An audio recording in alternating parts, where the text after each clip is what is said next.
Hello friends, આપણે સંકીર્ણ સંયોજનોવાળા ચેપ્ટરના પીવાયક્યુઝ છે એ solve કરવાના છે. એટલે એક પછી એક ક્વેશ્ચન જોતા જઈએ, સાથે આવતા કન્સેપ્ટ અને કેવી રીતે સોલ્વ કરશું એ બધી વિગતો છે એ ચર્ચા કરતા જઈએ.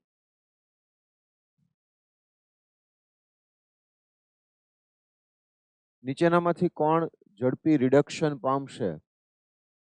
તો આની અંદર VCO6 છે, વેનેડિયમ છે. હવે બધી જગ્યાએ વેનેડિયમ, મોલિબ્ડેનમ, આયર્ન અને કોબાલ્ટ આમ છે.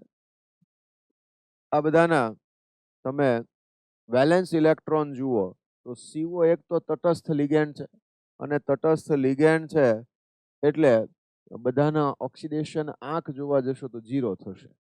એટલે ઇન શોર્ટ વેનેડિયમ હોય તો વેનેડિયમ છે એની બહારની કક્ષકમાં કુલ ઇલેક્ટ્રોનની સંખ્યા છે એ તમારે ધ્યાનમાં રાખવાની રહે. તો વેનેડિયમ જે છે તો આર્ગોન કોર શું થઈ જશે? આર્ગોન કોર 3d3 4s2 આમ આવશે, બરાબર. અને CO પ્રબળ લિગેન્ડ છે એટલે એ અયુગ્મિત ઇલેક્ટ્રોનને યુગ્મિત કરશે ને ટૂંકમાં એની જે કંઈ ખાલી કક્ષકો હશે એમાં ઇલેક્ટ્રોન આપશે. ઇન શોર્ટ વેનેડિયમની ખાલી કક્ષકોમાં કુલ કેટલા ઇલેક્ટ્રોન આવશે? તો કે CO નો કાર્બન છે ઇલેક્ટ્રોન યુગ્મ આપશે, એટલે આ 6 દુ 12 ઇલેક્ટ્રોન આ થઈ જાય, અને 5 ઇલેક્ટ્રોન આ છે, એટલે આની પાસે ઓલરેડી 17 ઇલેક્ટ્રોન છે. આમ વાત થઈ. જે પણ આ આપેલા ઘટકો છે, સંયોજનો જે છે, એમાં જેની પાસે ઓછા ઇલેક્ટ્રોન હશે એ ઇલેક્ટ્રોન મેળવવાની વૃત્તિ ધરાવતો હોય તો એ રિડક્શન પામે, બરાબર.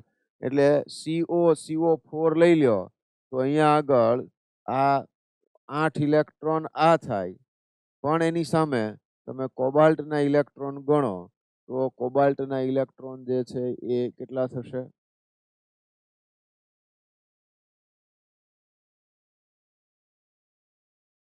કોબાલ્ટ એટલે 27, બરાબર. એટલે 7 ને 2 9, 9 વત્તા 8 અને -4 છે. 9 ને 8 17 ને 1 18, બરાબર. એવું જ FeCO5 માં જોઈ લો તમે 3d6 4s2, 6 ને 2 8 અને 10 18 ઇલેક્ટ્રોન, બરાબર. મોલિબ્ડેનમ છે તો એનો મને એટોમિક નંબર અત્યારે યાદ નથી, પણ એને તમે એટોમિક નંબર સાથે ચેક કરી લો તો આ બધામાં સૌથી ઓછા ઇલેક્ટ્રોન છે VCO6 માં છે, તો એ 1 ઇલેક્ટ્રોન મેળવવાની વૃત્તિ ધરાવતો હશે. ક્લિયર છે? એટલે આમાં પણ લગભગ આનો એટોમિક નંબર જે કાંઈ છે એમાં મોલિબ્ડેનમમાં 6 ઇલેક્ટ્રોન થશે, એટલે 4d4 4s2 હોવું જોઈએ, અને CO6 છે એટલે 6 દુ 12, 12 ને 6 18 ઇલેક્ટ્રોન એમાંય થઈ જાય છે. એટલે આ જે છે એ ઇલેક્ટ્રોન મેળવવાની વૃત્તિ ધરાવતો હશે, એમાં ઇલેક્ટ્રોન ઓછા છે એમ તમે સમજીને કામ કરી શકો. ક્લિયર? બરાબર. ઇલેક્ટ્રોન ટૂંકમાં ગણવાના થશે ટોટલ.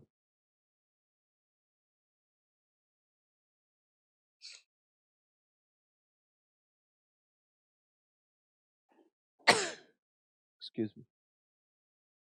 ઓકે, તો નેક્સ્ટ ક્વેશ્ચન છે EDTA લિગેન્ડનો વીજભાર અને તેમાં રહેલા સવર્ગ સ્થળ નિર્દેશની સંખ્યા અનુક્રમે ખાલી જગ્યા છે. તો આ જે ક્વેશ્ચન છે એ હું તમને અહીંયા આગળ આ રીતે કરાવી દઉં કે જેમાં EDTA છે તો એક તો EDTA ethylene diamine tetra acetate, charge -4 છે. CH2 bond CH2 bond N bond N, બરાબર. આ CH2 COO minus, CH2 COO minus,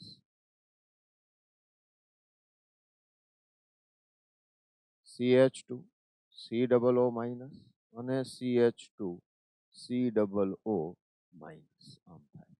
તો જો વીજભાર કહેવામાં આવે તો વીજભાર છે એ -4 છે, બરાબર છે. સવર્ગ સ્થળ નિર્દેશ કે શક્ય તમામ, તો આ જેટલા ઓક્સિજન છે ત્યાંથી ઇલેક્ટ્રોન યુગ્મ છે એ પ્રદાન થઈ શકે, O માઇનસ O માઇનસ, એટલે એવા 4 થાય. પ્લસ 2 નાઇટ્રોજન ઉપર લોન પેર છે એટલે ટોટલ 6 ઇલેક્ટ્રોન પેર છે એ ડોનેટ થઈ શકે. બરાબર, એટલે સવર્ગ સ્થળ નિર્દેશ કયો તો 6, એનો દ્વિતીયક સંયોજકતા કયો તો 6 આવશે. બરાબર, અને વીજભાર કે તો -4 આવશે. ક્લિયર છે? બરાબર. હવે અલગ અલગ રીતે આનો આજ પ્રશ્ન આવતો રહેતો હોય છે, એટલે મેં તમને સ્ટ્રક્ચર સહિત આ લખી દીધું. હવે આનો ક્વેશ્ચન કોઈ રિપીટ થતો હશે, હું નહીં કરાવું આમાં. બરાબર, એટલું તમારે સમજીને કરી લેવાનું જાતે જ તે. બરાબર, નામ જુદા જુદા આપ્યા હશે, બેઝિકલી આજ આટલી જ વાત છે, એ મહત્વની છે, એ આવતી રહેતી હોય.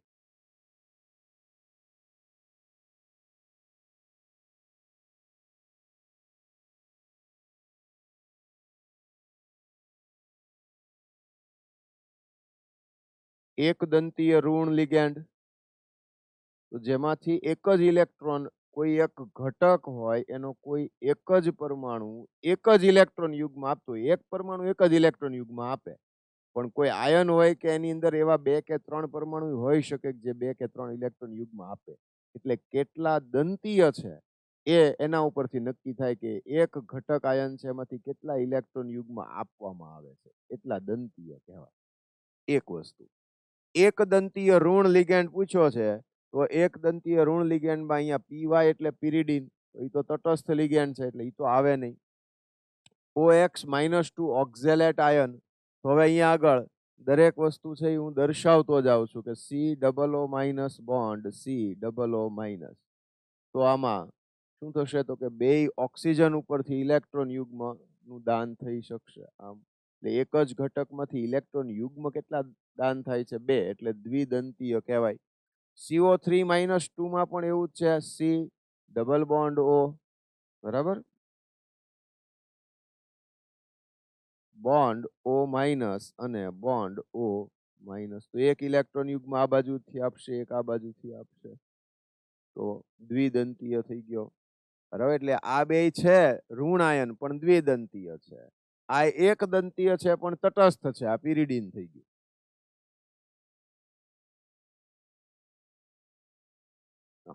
પિરિડીન એક દંતીય છે પણ તટસ્થ લિગેન્ડ છે.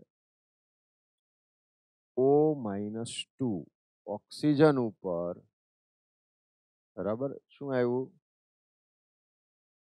-2, બરાબર. તો અહીંયા O-2 છે. હા, આમ આવશે ને. ઓક્સિજન પાસે ઓલરેડી 6 ઇલેક્ટ્રોન તો હોય જ, 2 ઇલેક્ટ્રોન મેળવ્યા એટલે -2 આવ્યું. તો આ રીતે એની પાસે ઇલેક્ટ્રોન યુગ્મ ગમે એટલા હશે, એક પરમાણુ એક જ ઇલેક્ટ્રોન યુગ્મ દાન કરશે સંકીર્ણ સંયોજન બનાવવામાં. બરાબર, એટલે આ એક દંતીય થાય, ઋણ વીજભાર છે એટલે ઋણ થાય, એટલે એક દંતીય ઋણ લિગેન્ડ. આ ટાઈપના બધા ક્વેશ્ચન હવે પછી તમારે કરવા.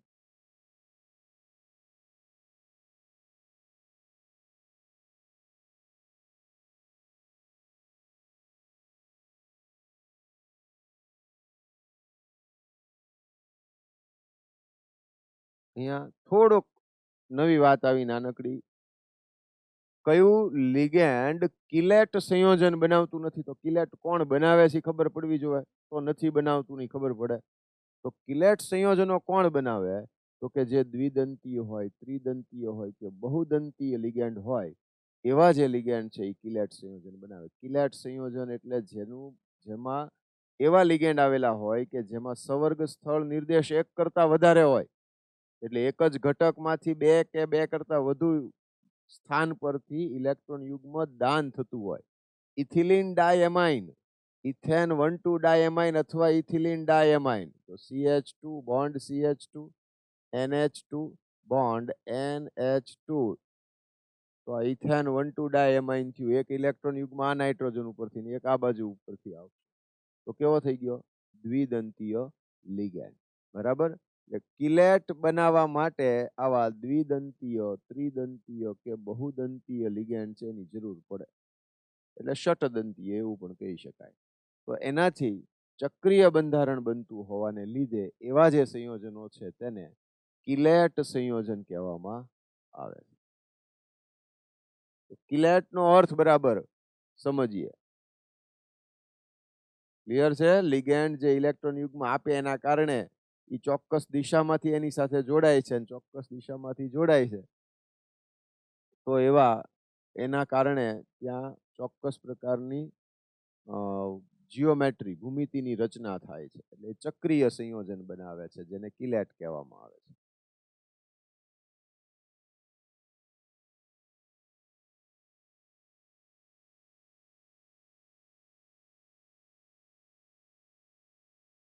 નીચેનામાંથી કયો લિગેન્ડ નથી? લિગેન્ડ કોને કહેવાય? ડેફિનેશન અગેન તો કે જે ઘટક અથવા પરમાણુ જે ધાતુને ઇલેક્ટ્રોન યુગ્મ સંક્રાંતિ ધાતુને ઇલેક્ટ્રોન યુગ્મ આપી અને એની સાથે બંધ બનાવે છે, સવર્ગ સહસંયોજક બંધ બનાવે છે, તો એને જે ઘટક ઇલેક્ટ્રોન યુગ્મ આપે છે એ આખો સમગ્રપણે એ ઘટક છે એ લિગેન્ડ કહેવાય. બરાબર? દાખલા તરીકે અહીંયા CH2 NH2 CH2 NH2 તો અહીંયા આગળ 2 ઇલેક્ટ્રોન હોય ને અહીંયા 2 ઇલેક્ટ્રોન હોય તો આ કોને આપી શકે? મેટલ ને ઇલેક્ટ્રોન યુગ્મ આપી શકે. તો દ્વિદંતીય થયું.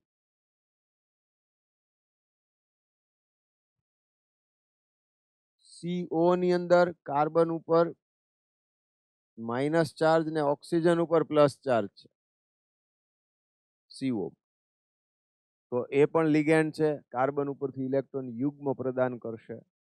NO તો આ પણ લિગેન્ડ છે, નાઇટ્રોસિલ. પણ NH4 પ્લસ લવ તો NH3 નાઇટ્રોજન ઉપરનું લોન પેર ને વત્તા H પ્લસ તો NH4 પ્લસ આમ થઈ જશે. તો આ રીતે અહીંયા આગળ શું આવી જશે? NH4 પ્લસ આ ઇલેક્ટ્રોન યુગ્મ આપી અને આની સાથે જોડાશે પછી એની પાસે કાંઈ ઇલેક્ટ્રોન યુગ્મ આપવા માટે અવેલેબલ નથી એટલે NH4 પ્લસ ને લિગેન્ડ કહી શકાય નહીં. ક્લિયર છે? હવે જો EDTA નો પ્રશ્ન રિપીટ થયો, હું નથી કરાવતો તમને.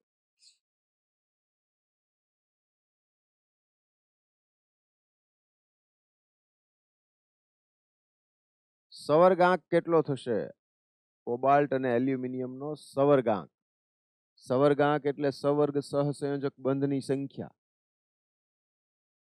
બરાબર? તો અહીંયા આગળ ઇથિલિન ડાયએમાઇન છે તો એ દ્વિદંતીય છે અને ટ્વાઇસ લીધું એટલે 2 દુ 4. સવર્ગ સ્થાન 4 થયા એના. Cl એટલે બીજો એક એટલે સવર્ગ સ્થાન કેટલા થઈ ગયા આમાં? 5. બરાબર? અહીંયા લઈ લ્યો તો આની અંદર C2O4 દ્વિદંતીય લિગેન્ડ છે 2 અને એવા 3 છે એટલે 3 દુ 6. તો અહીંયા જે સવર્ગાંક થશે એલ્યુમિનિયમનો એ કેટલો થશે? 6. 6 સવર્ગાંક છે. અહીંયા આગળ 5 છે તો તમારો જવાબ આવશે 5 અને 6.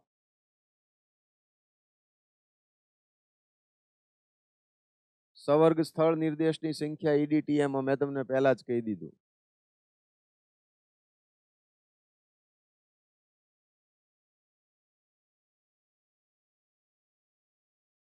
CrH2O6Cl3 C6H6 twice અને K2Cr Cn twice O twice O2 NH3 માં Cr ની ઓક્સિડેશન અવસ્થા અનુક્રમે શોધો.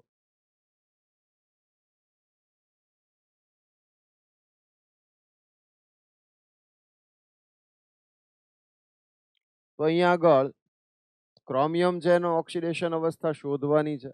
K2 એટલે 2 into +1 પ્લસ Cr છે એનો ઓક્સિડેશન આંક શોધવો છે પ્લસ Cn -1 હોય એટલે 2 into -1 પ્લસ O2 છે, O ટ્વાઇસ છે સોરી એટલે પ્લસ 2 into -2 થાય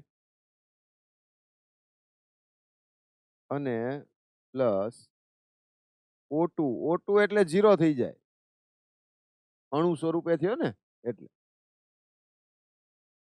અને NH3 છે એ પણ 0 થાય. તો ઓક્સિડેશન આંક ક્રોમિયમનો ગણવા જાવ તો અહીંયા આગળ આ -4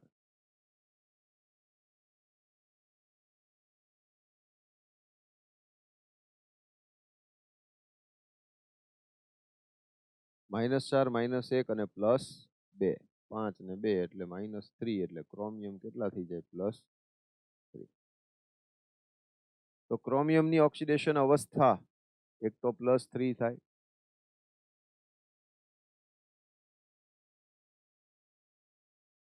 અને CrC6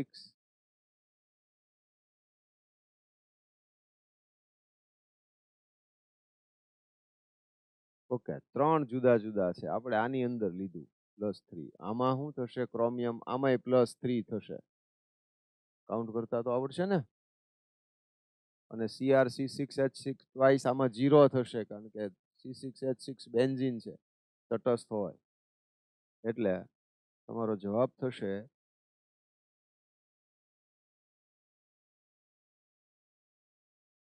+3 ક્રોમિયમ પહેલા વાળું +3 આમાં પછી 0 +3 0 અને +6 થશે. એક મિનિટ હો.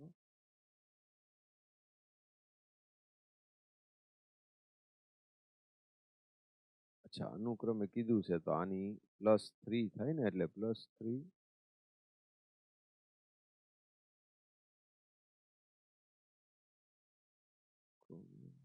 ઓક્સિડેશન અવસ્થા O2 માં 0 NH3 0 2 2 4 4 ને 2 6 6 ને 2 એટલે સોરી ફરી વખત સમજાવી દઉં. એક નાનકડી ભૂલ કરી છે અહીંયા K2 ભૂલી ગયો છું 2 × +1 પ્લસ CR શોધવાનો છે પ્લસ 2 × -1 પ્લસ 2 × અહીંયા -2 બરાબર. અને ત્યાર પછી જુઓ તો O2 નો તો 0 થાય NH3 નો 0 થાય એટલે O ટ્વાઇસ ને O2 CN નો -1 થાય ને +2 × -1 સમજો ઓક્સિજન નો -2 ગણ્યો ને CN નો -1 ગણ્યો બરાબર. એટલે અહીંયા -4 ને -2 -6 સામે +2 એટલે -4 ને સામે જાય તો +4 તો ક્રોમિયમ નો ઓક્સિડેશન આંક આવી ગયો +4. કયા વાળો છેલ્લા વાળો બરાબર +4 એટલે +3 0 અને +4 તમારો જવાબ થશે બરાબર.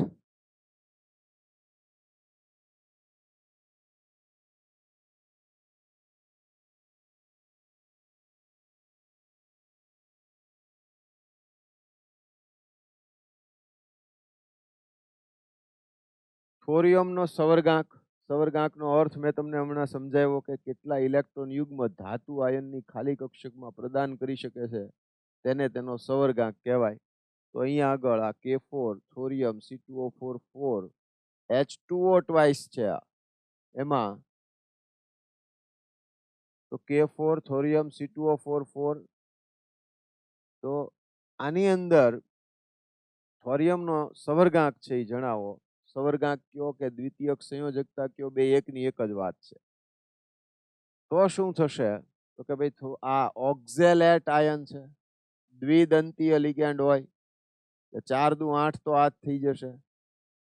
આ બે છે એ H2O છે ટ્વાઇસ બરાબર. H2O ટ્વાઇસ તો મીનિંગ શું થયો કે બે પાણીના અણુ એમાં જોડાયેલા છે એટલે +2 તો 8 ને 2 શું થઈ જશે 10 બરાબર. તો આ તમારો આન્સર થશે. ખ્યાલ આવ્યો છે.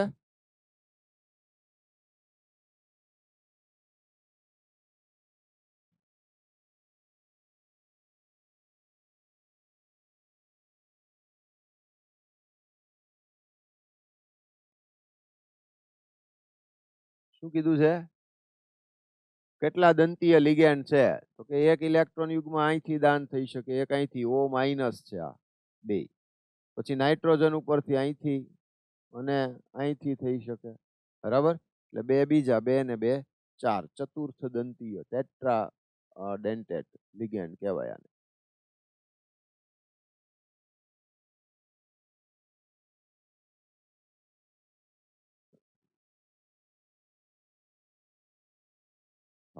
અહીંયા જરા ધ્યાન આપીએ.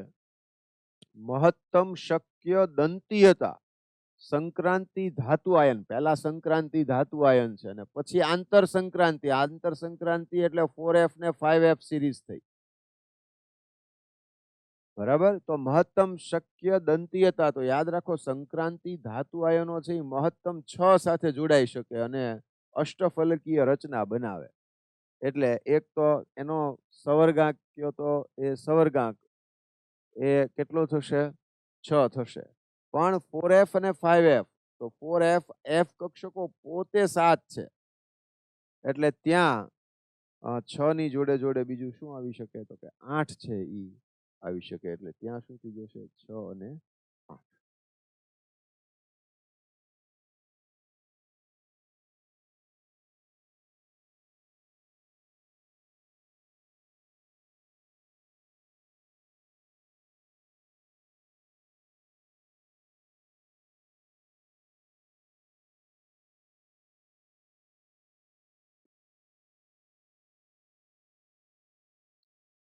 ટેટ્રાએમાઇન aqua ક્લોરાઇડો cobalt 3 ક્લોરાઇડનું અણુસૂત્ર.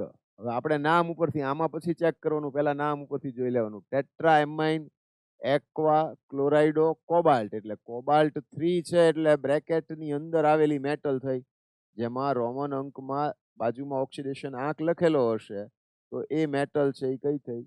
Transition metal, cobalt. પછી અહીંથી જોતું જવાનું અને લખતું જવાનું. ટેટ્રાએમાઇન લખેલું છે, તો ટેટ્રાએમાઇન એટલે NH3 થયો.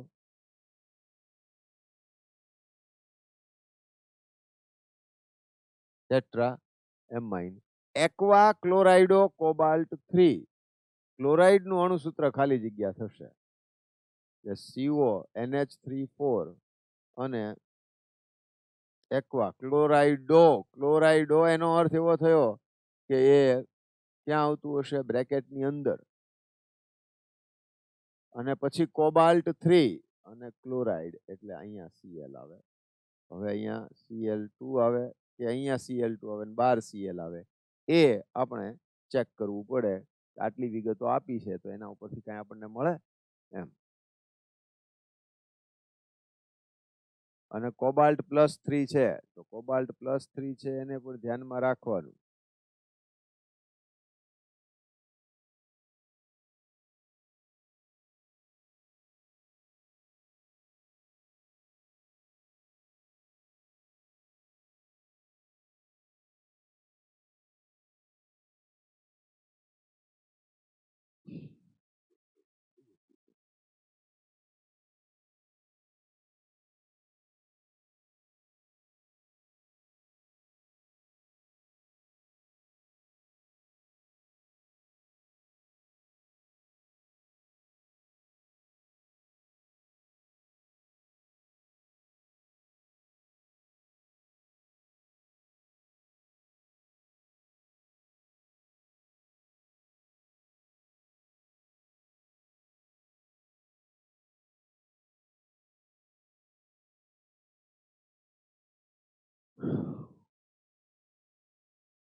તો આમાં ટેટ્રાએમાઇન એક્વા ક્લોરાઇડો,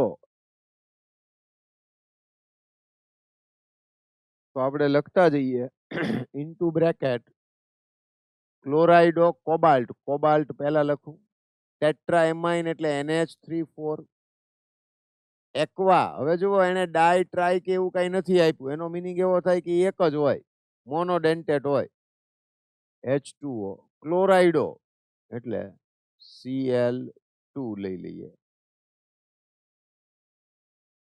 સોરી સીએલ જ થાય ને, તમને કહેતા કહેતા ભૂલી જાવ છું. બોલો, આવું કામકાજ થઈ ગયું છે.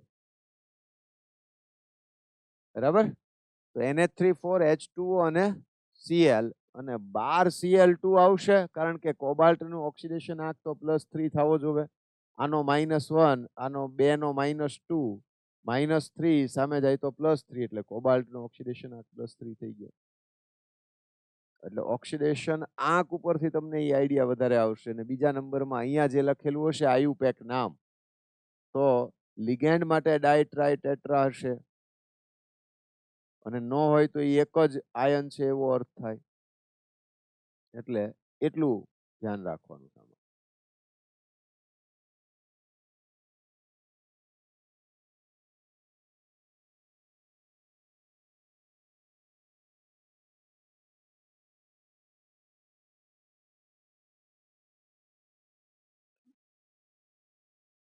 સંકીર્ણનું આયુપેક નામ, તો આયુપેકના નિયમો બધા યાદ કરી લ્યો તો વાંધો ન આવે. અને એમાં આલ્ફાબેટિકલ ઓર્ડર ફોલો કરવાનો હોય, એટલે કે ABCD ના વર્ણાનુક્રમ પ્રમાણે જે પહેલું આવતું હોય એ પહેલું લખવાનું, એક વાત. બીજી વાત એમ થાય કે લિગેન્ડ જે છે એ સંકીર્ણનો કૌંસની અંદરથી લખવાનું હોય ને, ત્યારે પહેલા લિગેન્ડનું નામ લખાય, ધાતુ આયનનું નામ છેલ્લે લખાય કૌંસની અંદર. પછી બહારની સાઈડમાં જો પોઝિટિવ આયન હોય તો એ પહેલા લખાશે, અને બ્રેકેટની બહાર આવી રીતના નેગેટિવ આયન હશે તો એ છેલ્લે લખાશે. PT NH3 twice Cl CH3NH2 CH3NH2 એટલે મિથાઇલ એમાઇન, મિથાઇલ એમાઇન આમ થશે. PT NH3 twice અને Cl આમ આવશે. બરાબર, એટલે અહીંયા જો નામ લખવા જઈએ તો શરૂઆત ક્યાંથી કરવાની, તો કે ABCD માં જે પહેલું આવતું હોય પહેલા આવે. એટલે અહીંયા ડાય એમાઇન આવશે. Cl એક જ છે તો ક્લોરાઇડો આવશે, ક્લોરાઇડો. મિથાઇલ એમાઇન CH3NH2, અને પછી એનો ઓક્સિડેશન આંક પ્લેટિનમનો, તો આ -1 ને આ -1 -2 આ બે તટસ્થ છે, એટલે પ્લેટિનમ 2 થશે. અને પાછળ Cl છે તો ક્લોરાઇડ, એમાં ડાયટ્રાઈ ટેટ્રા કશું લાગે નહીં, એટલે ડાયએમાઇન, ક્લોરાઇડો, મિથેનેમાઇન, પ્લેટિનમ 2, ક્લોરાઇડ આમ થશે. એટલે ડાયએમાઇન ક્લોરિડો, ક્લોરિડો કયો ક્લોરાઇડો કયો બે એક જ છે. નવા પ્રમાણે હવે ક્લોરાઇડો વપરાય છે, એટલે ક્લોરાઇડો. Amino methane, platinum 2, chloride.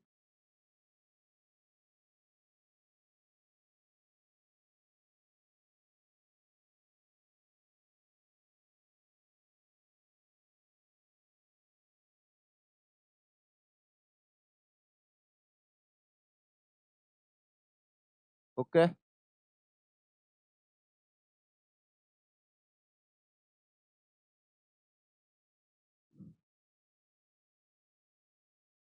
નીચે આપેલા સંગઠનમાંથી કયાનું નામ ડાયબ્રોમાઇડો બીસ ઇથિલિન ડાયમાઇન ક્રોમિયમ 3 બ્રોમાઇડ છે? તો આપણે આ તો આ લખેલું છે એના ઉપરથી પહેલા ક્રોમિયમ મૂકી દઈએ, ધાતુ આયન પહેલા લખાય, એટલે ક્રોમિયમ 3 બ્રોમાઇડ. બરાબર, અને ડાયબ્રોમાઇડો, ડાયબ્રોમાઇડો એટલે Br2 થઈ ગયું, અથવા આમ કરી નાખું Br2 ડાયબ્રોમાઇડો. પછી શું કે છે? બીસ ઇથિલિન ડાયમાઇન, બીસ ઇથિલિન ડાયમાઇન એટલે En ટ્વાઇસ થાય, ઇથિલિન ડાયમાઇન, અને બીસ છે એટલે 2 વખત થઈ ગયું, En twice. Ethylene diamine, chromium 3 bromide, bromide છે, ક્રોમિયમ 3 છે, ક્રોમિયમ 3 છે એના માટે એક Br12 તો મૂકવો જ પડે. આ -1 અને આ -2, ટોટલ -3 થઈ ગયા. ઇથિલિન ડાયમાઇન જે છે En, તો એ તટસ્થ લિગેન્ડ છે, દ્વિદંતીય છે. તો અહીંયા En ટ્વાઇસ આવતું હોય, Br2 આવતું હોય, અને બ્રેકેટની બહાર Br હોય, તો એ તમારો આન્સર થશે. ખ્યાલ આવ્યો છે? બરાબર, નિયમો હું બધા બોલતો ગયો સાથે સાથે, તમારે જોતા જવાના. જેને ન ફાવતું હોય એને પ્રેક્ટિસ કરતી વખતે પહેલા નિયમો બરાબર પાકા કરીને પછી પ્રેક્ટિસ કરવા બેસવું, ત્યાં સુધી પ્રેક્ટિસ નહીં કરવાની.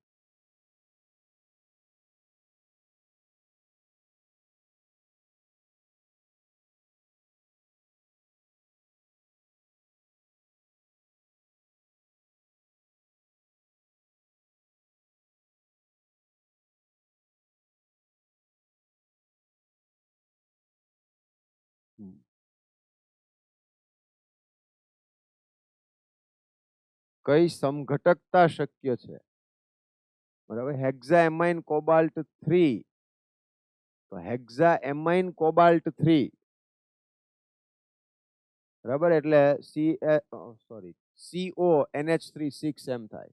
બીજું બ્રેકેટ એવું આવે કે હેક્ઝાસાઇનાઇડો ક્રોમેટ 3, એટલે બીજા બ્રેકેટની અંદર CR માં હેક્ઝાસાઇનો એટલે CN6 ક્રોમેટ CrO4 સાઇનાઇડો ક્રોમેટ CR આવશે ને, બ્રેકેટ નેગેટિવ હોય ત્યારે એટ લાગે એટલે ક્રોમેટ થશે, ક્રોમેટ, અને એનો ઓક્સિડેશન આંક +3. તો કઈ સમઘટકતા દર્શાવશે? તો હવે આ જે એક આવી ગયું આવું CONH3 6, બીજું બ્રેકેટ બને એ ક્રોમેટ હેક્ઝાસાઇનો CN6 આમ છે. તો અહીંયા આગળ કોબાલ્ટની જોડે તમે CN જોડી શકો અને ક્રોમિયમની જોડે NH3 આયન લિગેન્ડને એક્સચેન્જ કરી નાખો, તો એ પણ એક પ્રકારનું આઇસોમેરિઝમ થઈ ગયું. અને આ જે આઇસોમેરિઝમ છે એ શું થયું? કોઓર્ડિનેશન આઇસોમેરિઝમ થાય, સવર્ગ સમઘટકતા, કારણ કે સવર્ગ સંયોજન જ બદલાઈ જશે. બરાબર છે. સવર્ગ સમઘટકતામાં શું યાદ રાખશો? બ્રેકેટના અંદરના લિગેન્ડ છે એ એક્સચેન્જ થઈ જાય, બદલાઈ જાય, તો સવર્ગ સમઘટકતા. પછી આયનીકરણ સમઘટકતા કોને કહેવાય? તો કે જેમાં પાણીમાં દ્રાવ્ય કરો અને આયનો બદલાઈ જતા હોય, તો મુક્ત થતા આયનો જુદા જુદા હોય. અણુસૂત્ર એક જ હોય પણ મુક્ત થતા આયનો કેવા હોય? જુદા જુદા. તો આયોનીકરણ સમઘટકતા થશે. એક વખત Cl- હોય એ બ્રેકેટની અંદર રહે, બીજી વખત Cl- બ્રેકેટની બહાર રહે, બહાર NO3- હોય તો એ અંદર આવી જાય. તો એ પ્રકારની જે સમઘટકતા છે એને કહેવાય આયનીકરણ સમઘટકતા. બરાબર. બંધન સમઘટકતાની અંદર તો કે CNS અને NCS, તો આ કઈ થઈ? NCS- એકમાં જે જોડાણ થશે એ કાર્બન ઉપરથી, એકમાં સલ્ફર ઉપરથી, બરાબર, કે નાઇટ્રોજન ઉપરથી.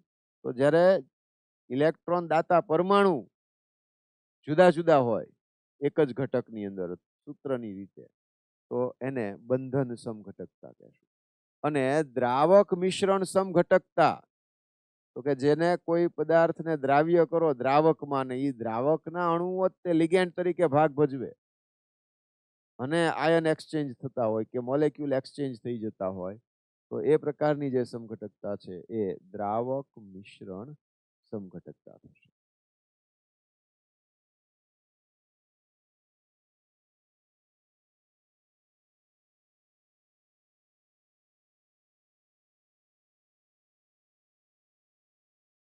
CrH2O4 Cl NO twice Cl નો આયનીકરણ સમઘટક ખાલી જગ્યા છે. તો CrH2O4 Cl NO twice Cl નો આયનીકરણ સમઘટક. આયનીકરણ સમઘટક એટલે આયનીકરણ થાય ત્યારે મુક્ત થતા આયનો જુદા જુદા હોય. દાખલા તરીકે આ અત્યારે જે બ્રેકેટ સંકીર્ણ સંયોજન છે એમાં મુક્ત થતો આયન કયો હશે? Cl- ion. બરોબર, પણ Cl છે એ અંદર એક્સચેન્જ થઈ જાય NO2 જોડે અને NO2 બહાર આવી જાય અને Cl અંદર જતો રહે, તો હવે આમાં મુક્ત થતો આયન કયો થઈ ગયો? NO2. તો મુક્ત થતા આયનો જુદા જુદા હોય ત્યારે આયનીકરણ સમઘટક. બરાબર.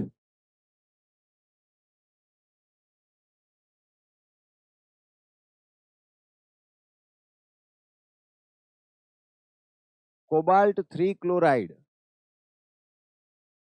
સ્પીડ વધી જતી હોય તો કહેજો, પણ તમે કહેવાના કેમ ના? અહીંયા હામાં તો છો નહીં, મને ખબર કેમ પડે? હે चलो क्या कर सकते हैं, ऐसे ही जीना होगा. કોબાલ્ટ 3 ક્લોરાઇડ અને ઇથાઇલિન ડાયમાઇનની 1:2 મોલના ગુણોત્તરમાં પ્રક્રિયા કરતા એ જાંબલી અને બી લીલો રંગ એમ બે નિપજ આપે. એ પ્રકાશ ક્રિયાશીલ છે જ્યારે બી એ પ્રકાશ અક્રિયાશીલ છે. આવું જ્યારે પણ આવે તો યાદ કરવું જોઈએ કે ટેક્સ્ટબુકની અંદર એક સ્ટેટમેન્ટ સ્પષ્ટપણે લખેલું છે કે સીસ અને ટ્રાન્સ એમ બે ભૌમિતિક સમઘટકો હોય અને એમાં એ ભૌમિતિક સમઘટકોમાં કોઈ કિલેટ બનાવતું હોય એવો લિગેન્ડ હાજર હોય એટલે બહુદંતીય, દ્વિદંતીય, ત્રિદંતીય કે બહુદંતીય લિગેન્ડ જે કહેવાય, એક દંતીય સિવાયના જો હાજર હોય તો એના કારણે ચક્રીય બંધારણ બને અને એમાં પ્રકાશ ક્રિયાશીલતાની સંભાવના હોય. એટલે સીસ અને ટ્રાન્સ પૈકી સીસ છે એ પ્રકાશ ક્રિયાશીલ હોય જ્યારે ટ્રાન્સ પ્રકાશ ક્રિયાશીલ હોતું નથી. તો એના આધારે આપણે આ નક્કી થઈ શકશે. બરાબર? તો એક પ્રકાશ ક્રિયાશીલ છે અને બી એ પ્રકાશ અક્રિયાશીલ છે. તો એ અને બી એ કયા પ્રકારના સમઘટકો દર્શાવે? એ અને બી આ બંને વચ્ચે સરખામણી કરવાની હોય તો એ ભૌમિતિક સમઘટકો છે. અને એ કે જે સીસ સમઘટક છે એ ડેક્સ્ટ્રો અને લીવો એમ બે પ્રકારના સમઘટકો દર્શાવે. બરાબર?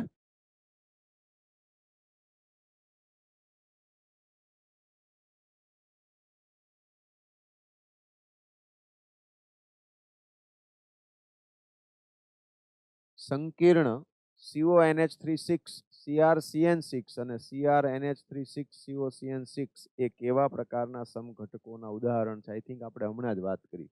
કોબાલ્ટ અને ક્રોમિયમમાં સામસામે લિગેન્ડ બદલી નાખવાના. બરાબર? કેવા પ્રકારની કોઓર્ડિનેશન, સવર્ગ સમઘટકતા થશે?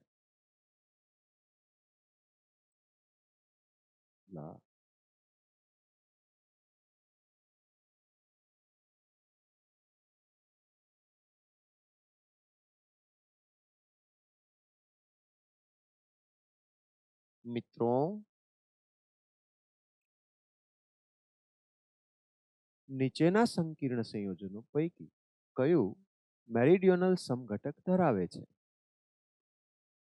આ પ્રકારના પ્રશ્નની અંદર આપણે એ જોવું જોઈએ અથવા એ યાદ હોવું જોઈએ કે એમ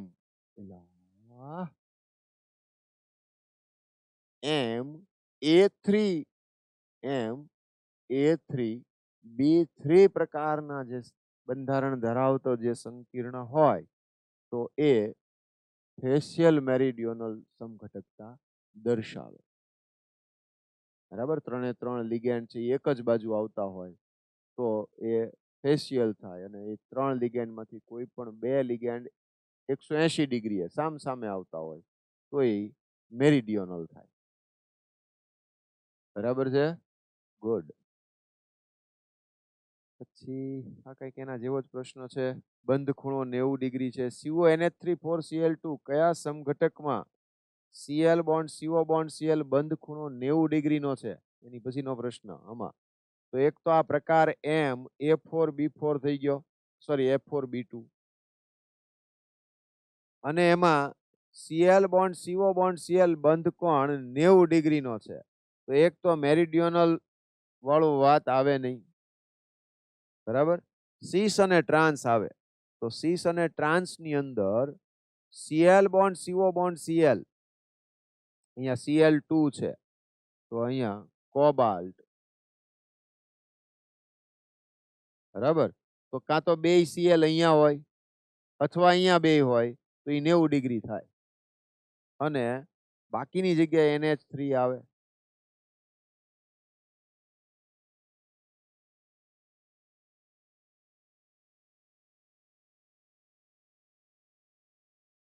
જોવો તો જોઈ કેવું થાય?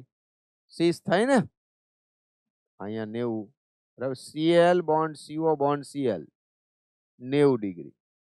90 ડિગ્રી બે સમાન લિગેન્ડ એ 90 ડિગ્રીના ખૂણે એકબીજા સાથે જોડાતા હોય ત્યારે ધાતુ સાથે જોડાયેલા હોય ત્યારે એને સીસ સમઘટક કહેશું. બરાબર. એટલે કયું થશે? માત્ર સીસ.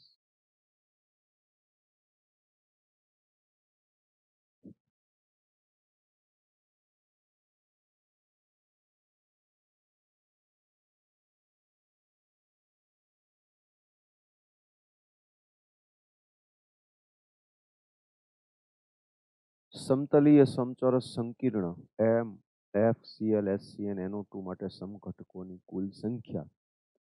અહીંયા આગળ એક તો જ્યારે રિયલમાં ચેક કર્યું તો આવો કોઈ ક્વેશ્ચન આમાં આવેલો નથી, પૂછાયેલો નથી. નંબર 1.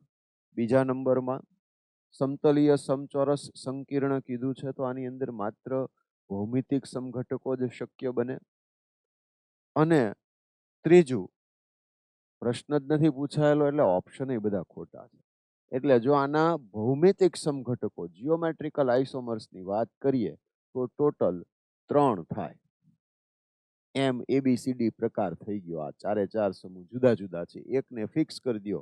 કોઈ પણ એક ધાતુ છે એની એક બાજુ, ધારો કે F છે ને ફિક્સ કરી દીધો, તો અહીંયા આગળ બાકીના જે Cl, SCn અને NO2, તો એવું સમજો કે અહીંયા આગળ તમે એક NO2 આવી શકે, ત્યાં બીજો SCn આવી શકે, ત્રીજો આ Cl આવી શકે. તો આ 3 રીતે ફેરફાર કરી શકો તમે. એટલે ટૂંકમાં કહીએ તો 3 સમઘટકો આપણને આ રીતે મળશે. તો આ સમતલીય સમચોરસ સંકીર્ણ છે એના માટે સમઘટકોની કુલ સંખ્યા જે છે, ભૌમિતિક સમઘટકો, હું રિપીટ કરું છું, ભૌમિતિક સમઘટકોની સંખ્યા છે એ 3 થાય. બરાબર. મેં કીધું એમ આવો ક્વેશ્ચન છે એ ક્યાંય મેં થોડું સર્ચ કર્યું તો મને નથી મળ્યો ક્યાંય. બરાબર.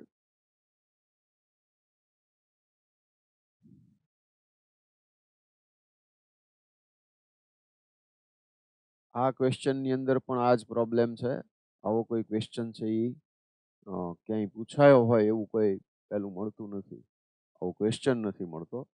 ક્યાંક ને ક્યાંક ભૂલ હોય એવું દેખાઈ રહ્યું છે. કયું સંકીર્ણ ભૌમિતિક સમઘટકતા ધરાવે છે એમ પ્રશ્ન છે. તો ભૌમિતિક સમઘટકતા ધરાવતો હોય તો એના માટે તમને જે ટાઈપ કરાવી છે એ પ્રમાણેની ટાઈપ છે એ જોઈ લેશો એટલે ખ્યાલ આવી જાય. બરાબર. પણ આ ક્વેશ્ચન છે એને પણ આપણે લીવ કરી દઈએ છીએ, છોડી દઈએ છીએ.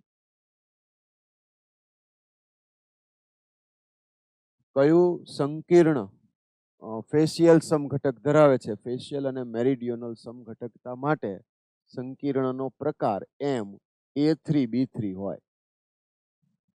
MA3B3 પ્રકારનું જે સંકીર્ણ હોય એ ફેશિયલ મેરિડિયોનલ પ્રકારની સમઘટકતા છે એ દર્શાવે.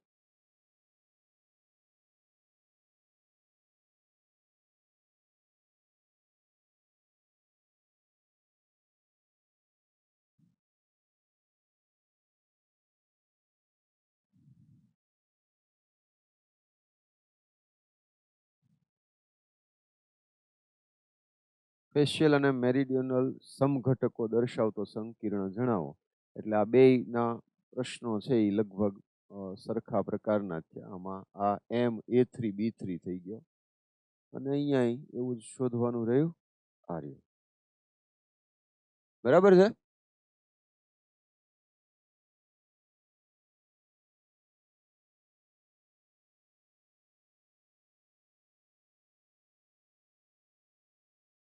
JEE 2020 નો ક્વેશ્ચન છે આ. PTEN NO2 ટ્વાઇસ ના શક્ય સમઘટકોની સંખ્યા. તો શક્ય સમઘટકો, ભૌમિતિક એવો શબ્દ નથી વાપર્યો.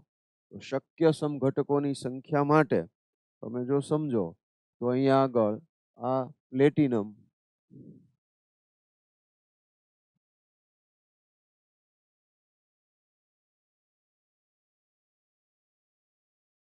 તો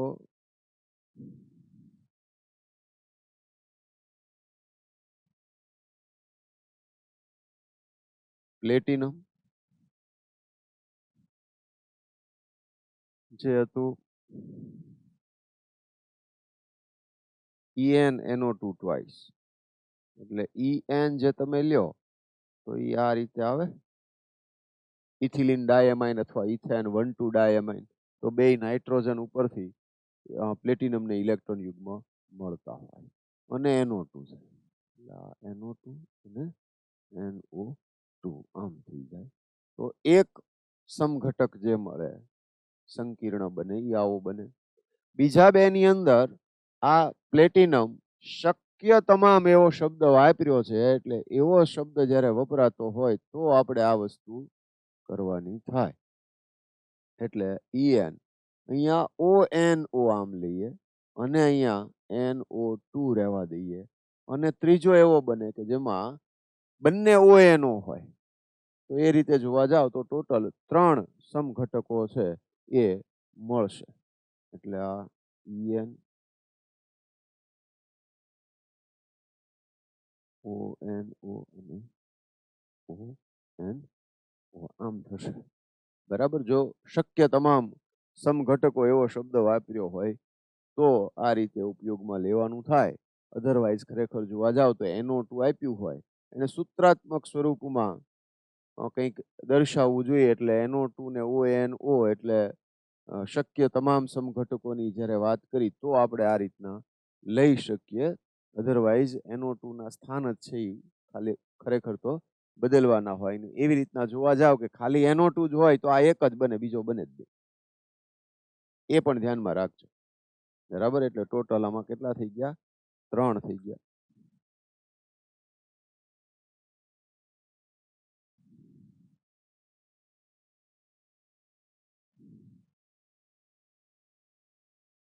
ટ્રાયએમાઇન ટ્રાઇનાઇટ્રો કોબાલ્ટ 3, તો ટ્રાયએમાઇન ટ્રાઇનાઇટ્રો કોબાલ્ટ 3 એટલે CO NH3 thrice NO2 thrice, આમ થઈ ગયું. હવે આ MA3B3 પ્રકાર થઈ ગયો, ફેશિયલ ને મેરિડિયોનલ, એટલે આના તો બે હોય સમઘટકો. અને Y ટ્રાય ઓક્ઝેલેટો ક્રોમેટ 3, હવે ટ્રાય ઓક્ઝેલેટો ક્રોમેટ 3, ઓક્ઝેલેટો છે એટલે OX,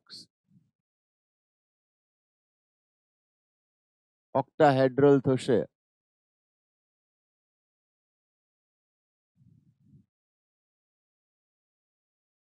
આમ લઈ લ્યો OX. બરાબર. તો આનું મિરર ઇમેજ બને, પણ એ ભૌમિતિક સમઘટક ન કહેવાય. એટલે સમજો કે પ્રકાશ ક્રિયાશીલની દ્રષ્ટિએ આનો આજ પ્રશ્નમાં આવે તો બે સમઘટકો થાય, ડેક્સ્ટ્રો ને લીવો. આનું પ્રતિબિંબી સમઘટક અહીંયા બનાવવાનું આવે. બરાબર. કે જેમાં આ સાઈડ જે આપેલું છે જમણી બાજુ એ ડાબી બાજુ આવી જશે, ડાબી બાજુ વાળો જમણી બાજુ આવી જશે. પ્રકાશ ક્રિયાશીલ સમઘટકો પૂછે તો બે થાય, ભૌમિતિક સમઘટકો પૂછે તો આ એક જ બંધારણ થાય. એટલે કે સમઘટકો 0 કહેવાય, ભૌમિતિક સમઘટકોની સંખ્યા. બરાબર છે. એટલે અહીંયા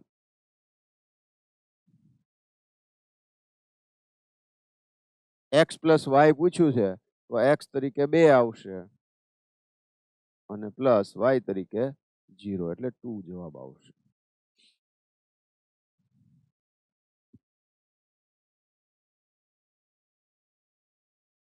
ત્યાર પછી COOX ટ્વાઇસ BrNH3 2- ના શક્ય અવકાશીય સમઘટકોની સંખ્યા.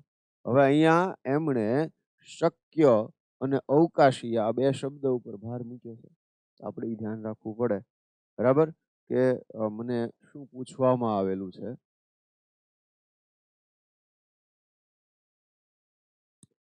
તો શક્ય અવકાશીય સમઘટકો શક્ય તમામ લઈ લેવા પડે, અને ઓક્ઝેલેટ આયન જે છે એ ઓક્ઝેલેટ આયન તમને જે આપેલો છે, એટલે આ ટાઈપ વાઇઝ જોવા જાવ તો ખરેખર તો તમે આમ ટાઈપ વાઇઝ કામ કરો ને તો બહુ ઈઝી થઈ જાય કે ભાઈ આ M A ટ્વાઇસ B અને C આ ટાઈપ થઈ ગઈ, અને આ ટાઈપ પ્રમાણેનું ટેબલ તમને લખાવેલું છે, અને ટેબલમાં જેટલા સમઘટકો થતા હોય એટલા કુલ કીધા છે. જો એ રીતે કામ કરો તો સૌથી સહેલું પડે. MAA ટ્વાઇસ BC થઈ ગયો.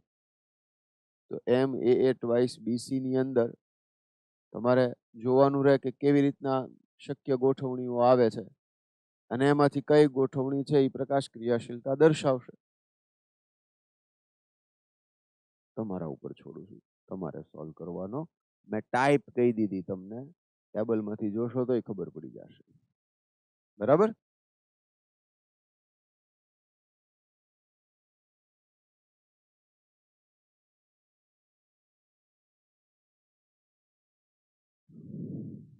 ત્યાર પછી કયો સંકીર્ણ પ્રકાશ ક્રિયાશીલતા દર્શાવશે? ઓપ્ટિકલી એક્ટિવ પ્રકાશ ક્રિયાશીલ કયો હશે? તો પ્રકાશ ક્રિયાશીલતા માટે જે કોમન સૂચનાઓ છે એ યાદ રાખવાની રહે તમારે. કે પહેલા તો કન્ડિશન્સ યાદ રાખો. કન્ડિશન્સ શું છે? તો કે POS ને COS એબ્સન્ટ હોવું જોઈએ, પ્લેન ઓફ સિમેટ્રી ન હોય એ જરૂરી છે, પહેલી વસ્તુ. અને બીજી વસ્તુ કે એમાં કોઈક કિલેટ બની શકવો જોઈએ, એટલે કે ડાયડેન્ટેટ ટ્રાઇડેન્ટેટ એ પ્રકારનો લિગેન્ડ છે હાજર હોવો જોઈએ. ચક્રીય બંધારણ એમાં બનતું હોવું જોઈએ. અને ચક્રીય બંધારણ બનતું હોય અને એમાં પાછો સીસ સમઘટક હોય તો એ પ્રકાશ ક્રિયાશીલ થાય, કારણ કે એમાં POS ગેરહાજર હોય. ટ્રાન્સની અંદર POS હાજર હોય એટલે ટ્રાન્સ ન થાય. એટલે મેં તમને બે વસ્તુ કીધું કે ડાયડેન્ટેટ લિગેન્ડ હોવો જોઈએ. તો કે આમાં ડાયડેન્ટેટ ઓક્ઝેલેટ આયન ડાયડેન્ટેટ લિગેન્ડ છે, પણ આ ટ્રાન્સ છે એટલે ન થાય. આમાં કોઈ ડાયડેન્ટેટ લિગેન્ડ જ નથી એટલે ન થાય. MA2B2 પ્રકાર થઈ ગયો એટલે GI મળે, OI ન મળે. અહીંયા પણ એ જ વસ્તુ થાય. MA2B4 પ્રકાર થઈ ગયો. અહીંયા MA2B4 પ્રકાર થઈ ગયો. બરાબર, તો નહીં થાય. અને સીસ CrCl2OX ટ્વાઇસ 3- તો કે હા, આ AA ટ્વાઇસ ડાયડેન્ટેટ લિગેન્ડ થયો. બરાબર, અને Cl2 છે અને સાથે આ પાછો કેવો છે? સીસ છે, એટલે એમાં POS ગેરહાજર હોય. બંધારણો એક વખત દોરેલા હોય એ પ્રમાણે ના તો આપણા મગજમાં એ વસ્તુ બરાબર યાદ રહી જાય. એટલે અહીંયા આ જે બંધારણ છે એ શું કરશે? પ્રકાશ ક્રિયાશીલતા દર્શાવશે.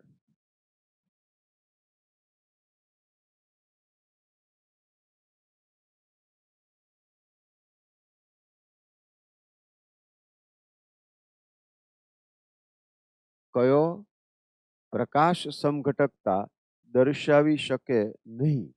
હમણાં જ હું કન્ડિશન બોલ્યો કે કાં તો ડાયડેન્ટેટ હોવો જોઈએ, ટ્રાયડેન્ટેટ હોવો જોઈએ, ટેટ્રાડેન્ટેટ હોવો જોઈએ, એવો કિલેટ બનાવતો હોય એવો સંકીર્ણ હોવો જોઈએ. એટલે કે લિગેન્ડ છે એ આ પ્રકારના એમાં હાજર હોવા જોઈએ. જો સાદા લિગેન્ડ હોય, એટલે કે સાદા તો એમ નહીં કહીએ, પણ શું કહેવાય, યુનિડેન્ટેટ એક દંતીય લિગેન્ડ હોય તો એવા જુદા જુદા પ્રકારના ભલે હોય, પણ હોય એક દંતીય લિગેન્ડ તો એ પ્રકાશ ક્રિયાશીલતા ન દર્શાવે એટલું જુઓ.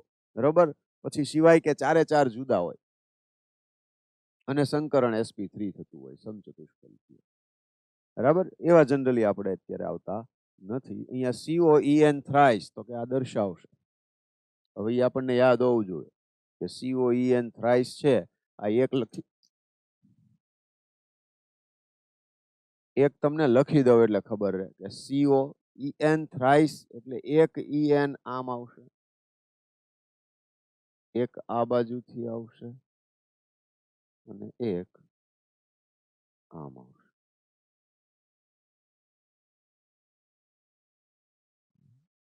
આ રીતે આમ થશે તો બીજું એનું મિરર ઇમેજ બનશે આમ. બરાબર. અને અષ્ટફલકીય છે તો એના એવા બે ભાગ નહીં પડે કે જેમાંથી જેને એકબીજા ઉપર અધ્યારોપિત કરી શકાશે કોઈ પણ પ્રકારે. તમારે વિચારીને ચેક કરી લેવાનું. અને અષ્ટફલકીય છે એટલે એટલું યાદ રાખવાનું કે એમાં ચાર એક સમતલમાં થતા હોય ને તો પાછું એક ઉપર ને એક નીચે થતું હોય. ગમે એમ કરીને બે ભાગ પાડો તો એકબીજા ઉપર ગોઠવી ન શકાય. સમઘટકતા દર્શાવી શકે નહીં. બાકી મેં તમને કીધેલું છે EN ઇથિલિન ડાયમાઇન છે તો અગેઇન દ્વિદંતીય છે એટલે દર્શાવશે. તમે જુઓ ધ્યાનથી તો આ એક બંધારણ એવું છે કે MA3B3 પ્રકાર થઈ ગયો અને એક દંતીય લિગેન્ડ છે. એનો અર્થ કે આ GI તો દર્શાવશે, it can show GI but it can't show OI. સમજાય એવું જ અંગ્રેજી બોલું છો. આ ભૌમિતિક સમઘટકતા દર્શાવશે પરંતુ પ્રકાશ ક્રિયાશીલતા નહીં દર્શાવે. આમાં EN આવ્યું એટલે દર્શાવશે, બરાબર. આ એક જ નહીં દર્શાવે.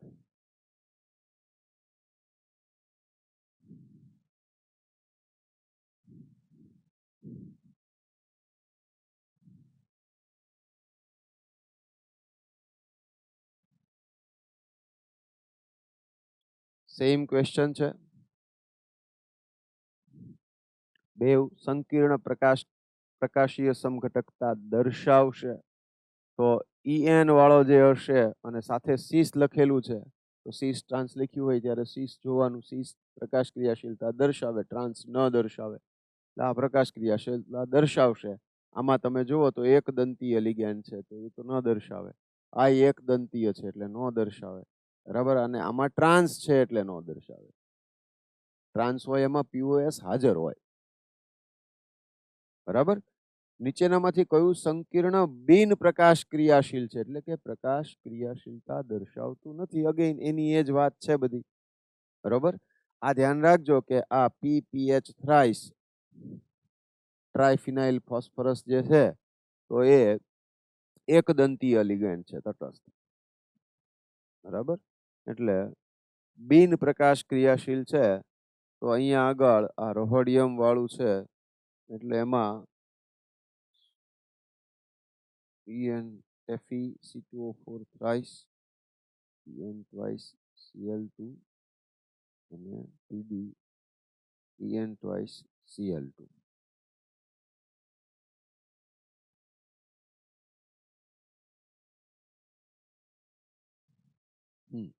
તો આ જે છે રોહોડિયમ વાળું સંકીર્ણ, તો રોહોડિયમ વાળા સંકીર્ણની અંદર એ કેવું રહેશે? બિન પ્રકાશ ક્રિયાશીલ. હવે કારણ સમજજો કે રોહોડિયમ વાળું જે સંકીર્ણ હશે એની અંદર સંકરણ DsP2 થશે, બરાબર. એટલે સમતલીય ચોરસ અથવા સમચોરસ જે કઈ કયો ઈ, બરાબર. તો એ સમતલીય સમચોરસ રચના થશે એટલે POS હાજર હશે. POS હાજર હશે એટલે સમૂહ ભલે ચારે ચાર જુદા છે પણ POS હાજર હશે અને એના લીધે એ બિન પ્રકાશ ક્રિયાશીલ થાય.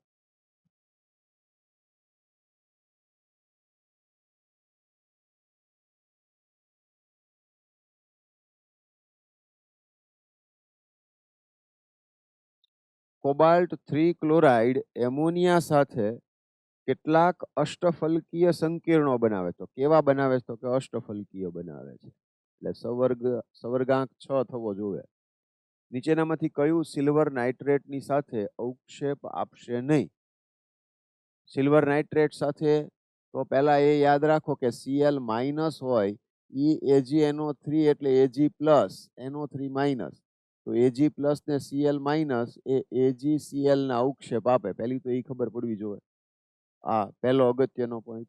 બીજી અગત્યની વાત એ થાય કે જે સંકીર્ણ ના બહારની બાજુએ Cl કે Cl માઇનસ આવેલો હોય તો એ દ્રાવણમાં મુક્ત આયન સ્વરૂપે હોય કે જે અવક્ષેપિત થઈ શકે. જો કૌંસની અંદર જ હશે એટલે કે સંકીર્ણમાં લિગેન્ડ તરીકે જોડાયેલો હશે તો એ છૂટો ન પડે, આયોનીકરણ પામે નહીં, એટલે એ અવક્ષેપ નહીં આપે. હવે સવર્ગાંક 6 થાય એવું તમને કહી દીધું છે. એનો અર્થ કે પહેલું જ જે બંધારણ છે એમાં સવર્ગાંક 6 તો જ થાય કે જો CO NH3 thrice Cl3 આમ લ્યો, એટલે એવો છે. અને આમ લ્યો તો Cl માઇનસ આયન જેને કાઉન્ટર આયન પ્રતિ આયન કહેવામાં આવે છે તો એ પ્રતિ આયન સ્વરૂપે મુક્ત ન થઈ શકે, છે જ નહીં. તો અહીંયા હોવો જોઈએ કૌંસની બહાર તો થાય. આ બાકીના બધામાં તમે જુઓ તો આની જેવા બીજા પ્રશ્નો ન કરાવવા પડે એટલે હું અહીંયા આગળ કામ કરું છું. એટલે CO NH3 5Cl અને 12Cl2 આમ થાય. કારણ કે તમને એટલું ખબર છે કે અંદર સવર્ગાંક 6 થવો જોઈએ, એટલે એટલા બનાવી અને બાકીના ઋણ આયન છે એ કૌંસની બહાર રહેશે. COCl3 4NH3 એનો અર્થ એમ કે આમાં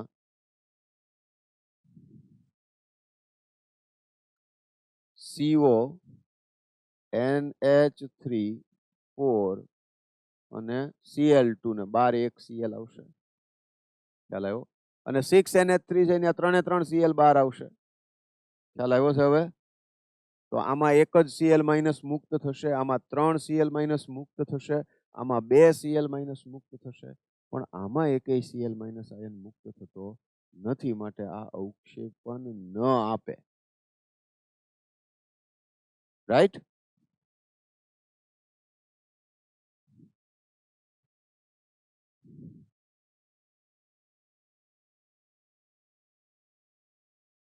કોની મોલર વાહકતા સૌથી વધારે છે?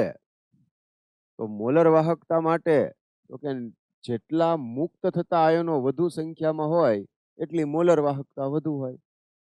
પણ તમને એવા સીધા સંકીર્ણ સંયોજન નથી આપ્યા, નામ લખીને આપ્યા છે, એટલે તમારે બધાના સંકીર્ણ બનાવવા પડે તો થાય. હવે એનો બીજો રસ્તો શું? તો કે જેટલા પણ કૌંસની અંદર આવેલા હશે ઋણ આયનો, તો એની આગળ પૂર્વગમાં મોનો ડાય ટ્રાય ટેટ્રા એવું લાગશે. દાખલા તરીકે આ ડાયક્લોરો લખ્યું છે, તો ડાયક્લોરો એટલે Cl2 અંદર જ આવશે. ડાય એમાઇન એટલે NH3 ટ્વાઇસ થયું, પ્લેટિનમ +2 થયું. બરાબર? તો એમાં ક્યાંય મુક્ત આયન બનશે જ નહીં. Tetra amine dichloro cobalt 3 chloride, તો આમાં શું થશે? કોબાલ્ટ 2 ક્લોરાઇડ છે, 2 નહીં હોવું જોઈએ, 3 હોવું જોઈએ. તો અહીંયા એક Cl બહાર આવશે ને 2 Cl અંદર આવશે. આમ થાય. બરાબર? એટલે આમાં પણ શું થશે? એક જ Cl માઇનસ આયન મુક્ત થશે, એટલે કુલ 2 સંકીર્ણ બને. પોટેશિયમ હેક્ઝાસાઇનોફેરેટ 2 અને હેક્ઝા એક્વા ક્રોમિયમ 2 બ્રોમાઇડ. હવે hexa aqua chromium 2 bromide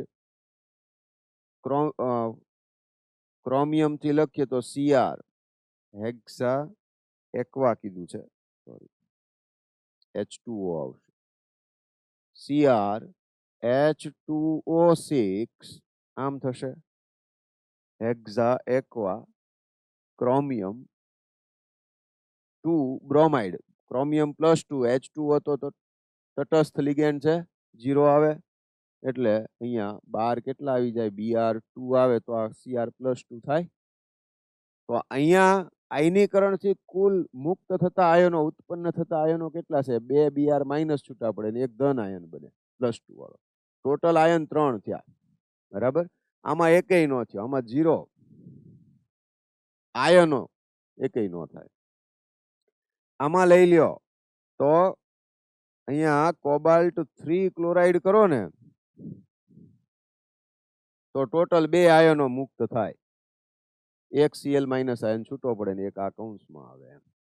potassium હેક્ઝાસાઇનોફેરેટ 2, તો ફેરેટ 2 પોટેશિયમ હેક્ઝાસાઇનોફેરેટ એટલે અહીંયા K અને 2 છે, અહીંયા -6 છે, +4 કર. બરાબર? -6 +4 કરો તો -2, તો Fe નો ઓક્સિડેશન આંક +2 થાય, એટલે અહીંયા કેટલા મૂકવા પડે? K4. તો K4 FeCN6 એમ થઈ ગયું પોટેશિયમ હેક્ઝાસાઇનોફેરેટ 2. ખ્યાલ આવ્યો? અને આનું આયનીકરણ કરો તો 4K પ્લસ FeCN6 -4 આમ થઈ જશે. 4K પ્લસ FeCN6 -4 આમ થઈ જશે. ખ્યાલ આવ્યો છે હવે? બરોબર છે? ગુડ. તો આ શું થઈ જશે? 5 આયનો મુક્ત થયા. જેટલા આયનો વધુ સંખ્યામાં મુક્ત થાય એમ વાહકતા વધુ હોય. સિમ્પલ.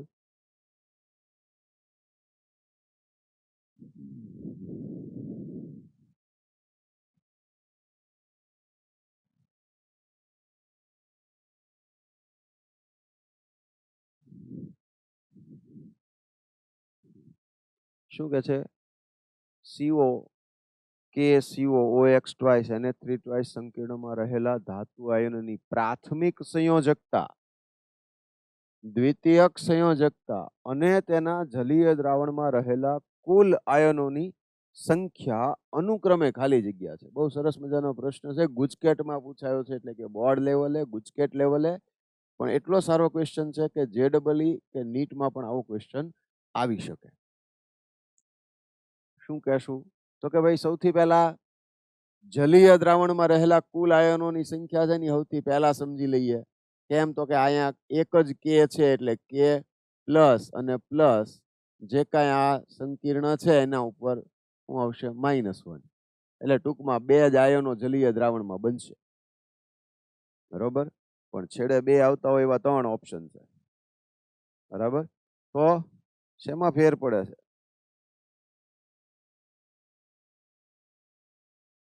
ચાલો બધા જોવા પડશે. ધાતુ આયનની પ્રાથમિક સંયોજકતા કેટલી થશે? પ્રાથમિક સંયોજકતા એટલે શું? તો કે કોબાલ્ટનો ઓક્સિડેશન આંક. તો કોબાલ્ટનો ઓક્સિડેશન આંક લેશો તમે તો કેટલો થાય?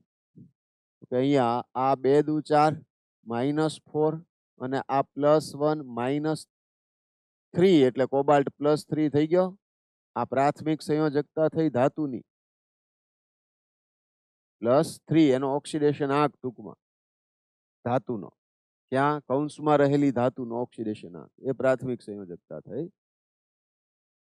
તો એ +3 અને તેના જલીય દ્રાવણ દ્વિતીયક સંયોજકતામાં તો શું થશે?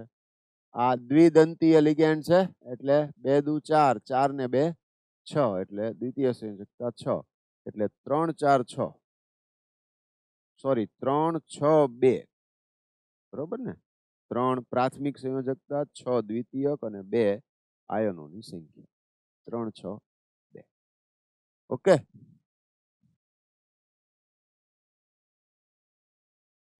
વાહ, મજા આ રહા હે.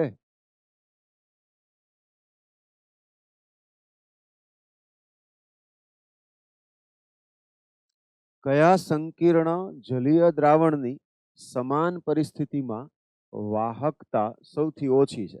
તમે કરી નાખશો તો થઈ જશે. મૂળ તો આ સંકીર્ણના જેટલા નામ લખેલા છે એના ઉપરથી તમારે શું લખવું પડે? સંકીર્ણ સંયોજન એટલે મળી જાય તમને એમાં આયનોની સંખ્યા. બરાબર? જો અહીંયા પાછળ લખ્યું હોય ને જે એ કૌંસની બહાર આવે અને એની પહેલા જે કાંઈ લખેલું છે એ કૌંસની અંદર આવે. ધાતુનું નામ ઓક્સિડેશન આંક સાથે આવે એટલે એ ક્યાં આવે. અને બીજી કોઈ ધાતુનું નામ સૌથી પહેલા લખ્યું હોય તો એ કૌંસની પહેલા લખવાનું આવે. વર્નરનો સિદ્ધાંત આવડી જવો જોઈએ. બરાબર? તો આ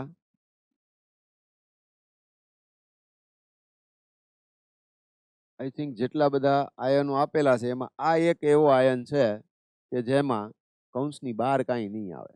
જુઓ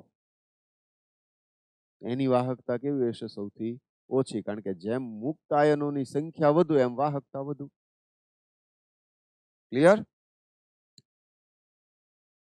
સમજાય છે ને મિત્રો?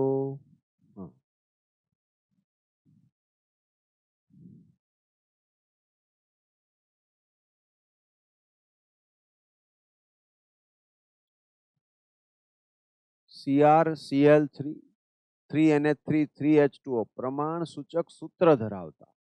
જો આ સરસ રીતે આપેલું છે. આવી રીતના કંઈક આપ્યું હોય અને શક્ય તમામ સમઘટકો એમ કે તો આપણે ઓલો વિચાર બરાબર કરી શકીએ કે NO2 ની જગ્યાએ ONO લઈ શકાય. જનરલી આપણને લિગેન્ડ તરીકે NO2 આપ્યો હોય તો એમાં આપણે ફેરફાર કરતા નથી હોતા. પણ એવો એક ક્વેશ્ચન આપણે છતાં એવો કર્યો કે એની અંદર આન્સર 3 જે આવતો હતો NO2 ને ONO સ્વરૂપે લીધા એમ. બરાબર? પણ ખરેખર એમાં મારી દ્રષ્ટિએ આદર્શ રીતે આવી રીતના એમણે કહેવું જોઈએ. બરાબર. તો CrCl3 3NH3 3H2O પ્રમાણસૂચક સૂત્ર ધરાવતા અષ્ટફલકીય સંકીર્ણના 1 મોલની પ્રક્રિયા વધુ પ્રમાણમાં લીધેલા સિલ્વર નાઇટ્રેટ સાથે કરતા 3 મોલ AgCl અવક્ષેપિત થાય છે. આ લાઈન ઇમ્પોર્ટન્ટ. અને અષ્ટફલકીય સંકીર્ણ છે એટલે કૌંસની અંદર તો સવર્ગાંક 6 થવો જોઈએ. અને 3 મોલ AgCl એનો અર્થ એમ કે કૌંસની બહાર 3 Cl હોવા જોઈએ. તો આ 3 જ Cl છે તો 3 એ 3 ક્યાં આવી ગયા? કૌંસની બહાર. ને 3 NH3 3 H2O. આમ થઈ ગયું. તો આ જે બંધારણ છે એ આવું Cr NH3 thrice H2O thrice અને અહીંયા શું આવી જાય? Cl3. બરાબર. તો આમાં શું કે છે? તો ધાતુ આયનની દ્વિતીયક સંયોજકતાને સંતોષતા ક્લોરાઇડ આયનની સંખ્યા. પેલા ભાઈ આમાં ક્યાં જાજી માથાકૂટ જ છે. કેટલા આવે?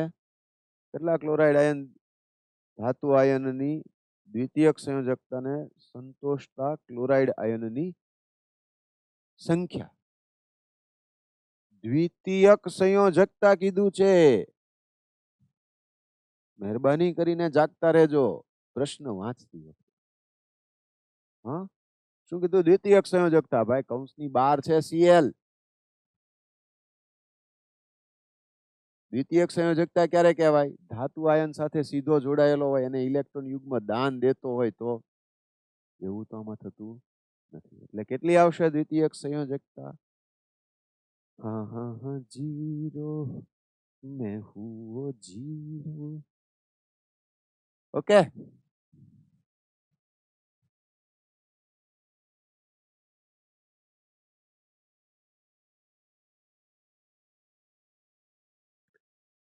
નીચેના પૈકી સંકીર્ણની કઈ જોડની પ્રાયોગિક ચુંબકીય ચાક માત્રા અને ભૌમિતિક આકાર સમાન છે? કઈ જોડની પ્રાયોગિક ચુંબકીય ચાક માત્રા એટલે મ્યુ અને ભૌમિતિક આકાર સમાન છે? ભૌમિતિક આકાર સામાન્ય રીતે સમાન ત્યારે હોય કે જ્યારે સંકરણ સરખું થતું હોય. એટલે તમારે એક તો આમાં સંકરણ ઉપર ધ્યાન આપવું પડે. અને સંકરણ ઉપર ધ્યાન આપો એટલે જોડે જોડે જ તે તમને ત્યાં ચુંબકીય ચાક માત્રા જે અયુગ્મિત ઇલેક્ટ્રોનની સંખ્યા ઉપરથી ખબર પડશે એ પણ ખ્યાલમાં આવી જાય. એટલે આવો પ્રશ્ન આવે ત્યારે પ્રેક્ટિસ કરતી વખતે બધા જ સોલ્વ કરવા જોઈએ. કારણ કે પ્રશ્ન આનો અનડાઉટેડલી નથી આવવાનો. પણ જો આમાંથી કોઈ પણ એક કે બે બંધારણ ત્યાં રિપીટ થયા તો આપણને પ્રેક્ટિસ કરેલી હોય તો ઝડપથી આપણે કન્ક્લુઝન ઉપર આવી શકીએ કે આમાં આ થાય ને આમાં આ ન થાય. તો આપણે એ સિવાયના ઓપ્શન ઉપર પહેલા વિચારવાનું રહે. અથવા એનો જવાબ એ પ્રકારે આવતો હોય તો એ પહેલા આપણે ચેક કરી લેવાનું થાય. તો સમય છે એ આપણે બચાવી શકીએ.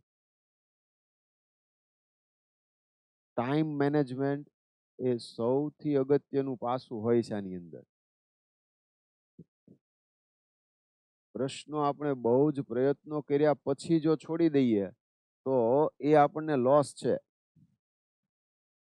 ખાલી માર્ક્સની રીતે જ નહીં, સમયની રીતે પણ એનું પ્રેશર બીજા પાર્ટમાં આવે જે નવા ક્વેશ્ચન્સ આવવાના હોય ત્યારે.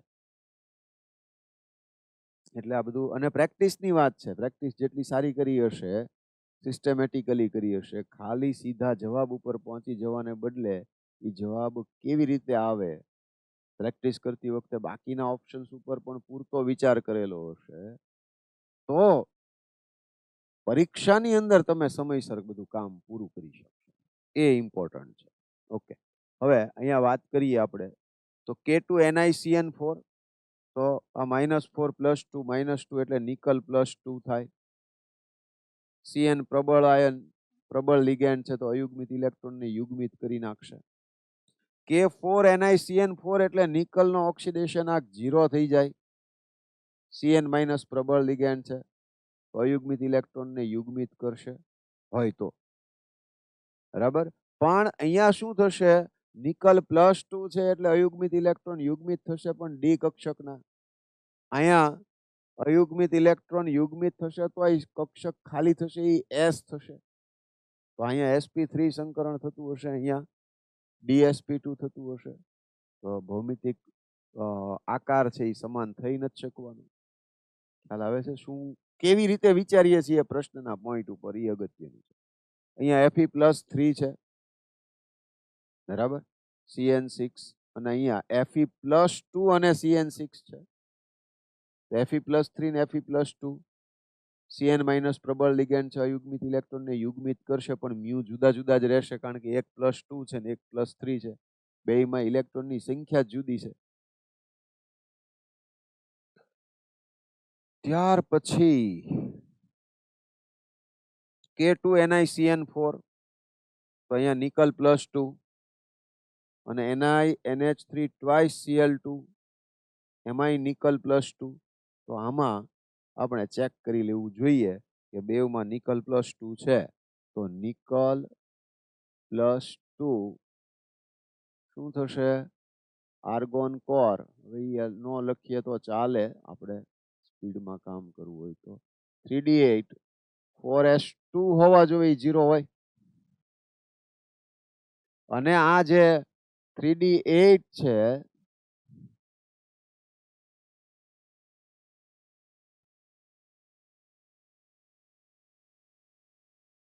બરાબર, 2 2 4 5 6 7 અને 8. હવે Cn- પ્રબળ લિગેન્ડ છે, તો અયુગ્મિત ઇલેક્ટ્રોન યુગ્મિત થઈ જશે, તો અહીંયા ડી કક્ષક એક ખાલી થઈ જશે.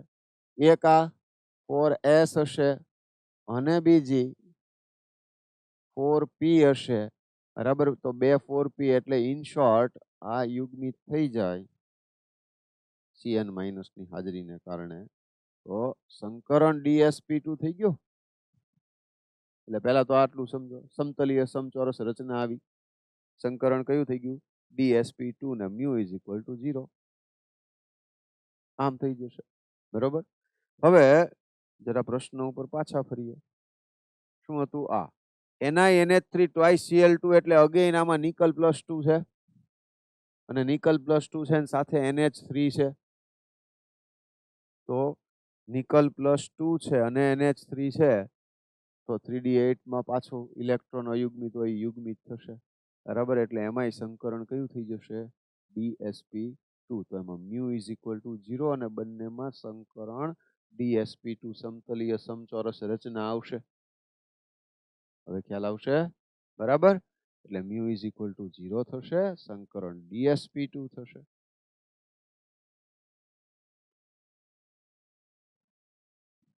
બરાબર છે? ક્લિયર? સાહેબ બરાબર છે, બહુ બોલે છે. બીજું હું બોલવું? તો પૂછવું તો ખરા ને તમને, સમજાણું કે નહીં એમ. Okay, let's move on.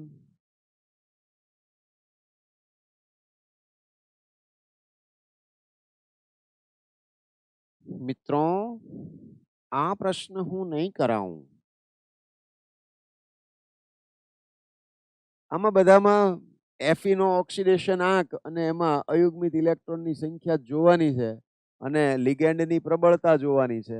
Ligand પાછા બે જ આપેલા છે, તો H2O નિર્બળ લિગેન્ડ છે, એટલે એ અયુગ્મિત ઇલેક્ટ્રોનને યુગ્મિત ન કરી શકે. અને Cn- છે એ પ્રબળ લિગેન્ડ છે કે જે અયુગ્મિત ઇલેક્ટ્રોનને યુગ્મિત કરશે. તો તમારે હવે એટલું જ જોવાનું રહ્યું.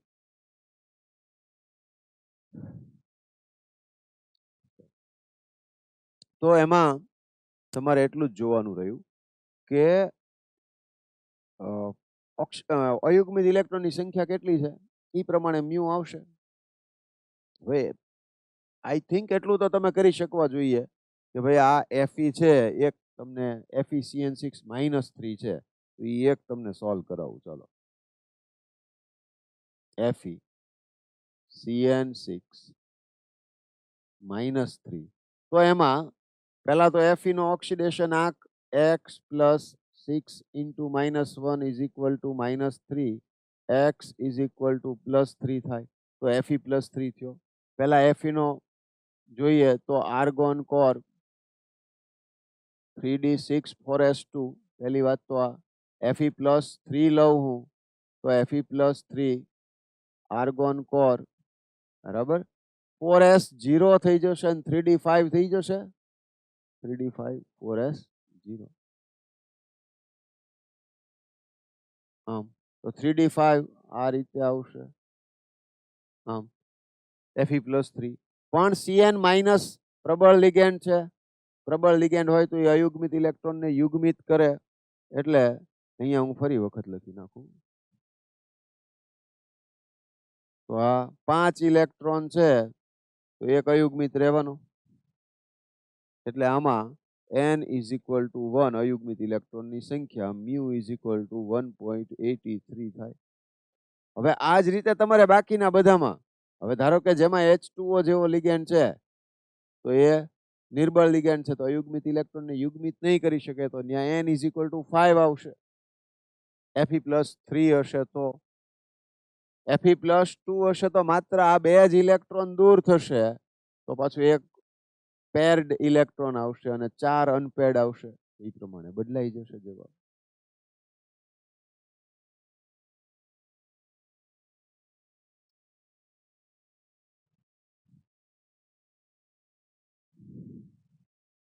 બરાબર તો આ બાકીનું તમારે એ પ્રમાણે કરી લેવાનું છે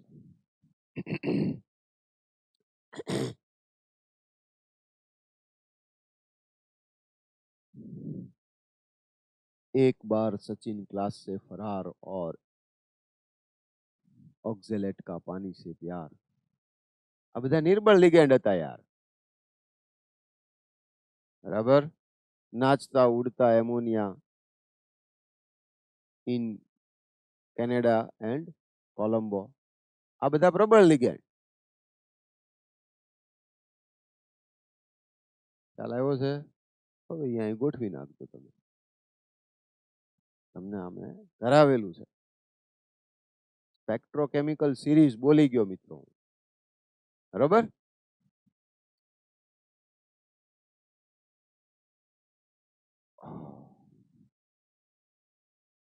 કઈ ધાતુ +3 ઓક્સિડેશન અવસ્થા પ્રાપ્ત કરતા તેની સ્ફટિક ક્ષેત્ર સ્થાયીકરણ ઉર્જા ગુમાવે છે એટલે આ બધા +2 માં છે +2 માંથી +3 માં જાય તો એમાં શું થાય છે એની સ્થાયીકરણ ઉર્જા ગુમાવે છે અને યુગ્મીકરણ ઉર્જાને અવગણતા તો +2 માંથી +3 અને સ્થાયીકરણ ઉર્જા ગુમાવે છે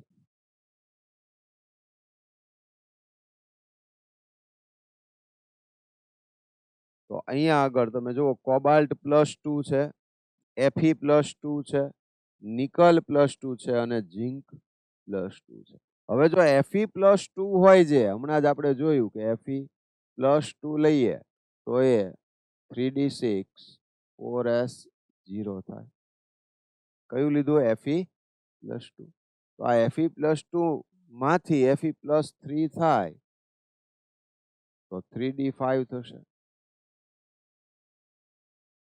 4s0 Fe+2 માંથી Fe+3 થાય તો 3d5 4s0 આમ થઈ જશે બરાબર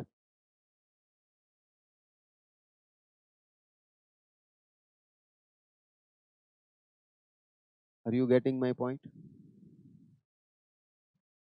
બસ તો આ Fe+2 માંથી Fe+3 થાય તો શું થશે ઉર્જા ગુમાવશે તો સ્થિરતા વધશે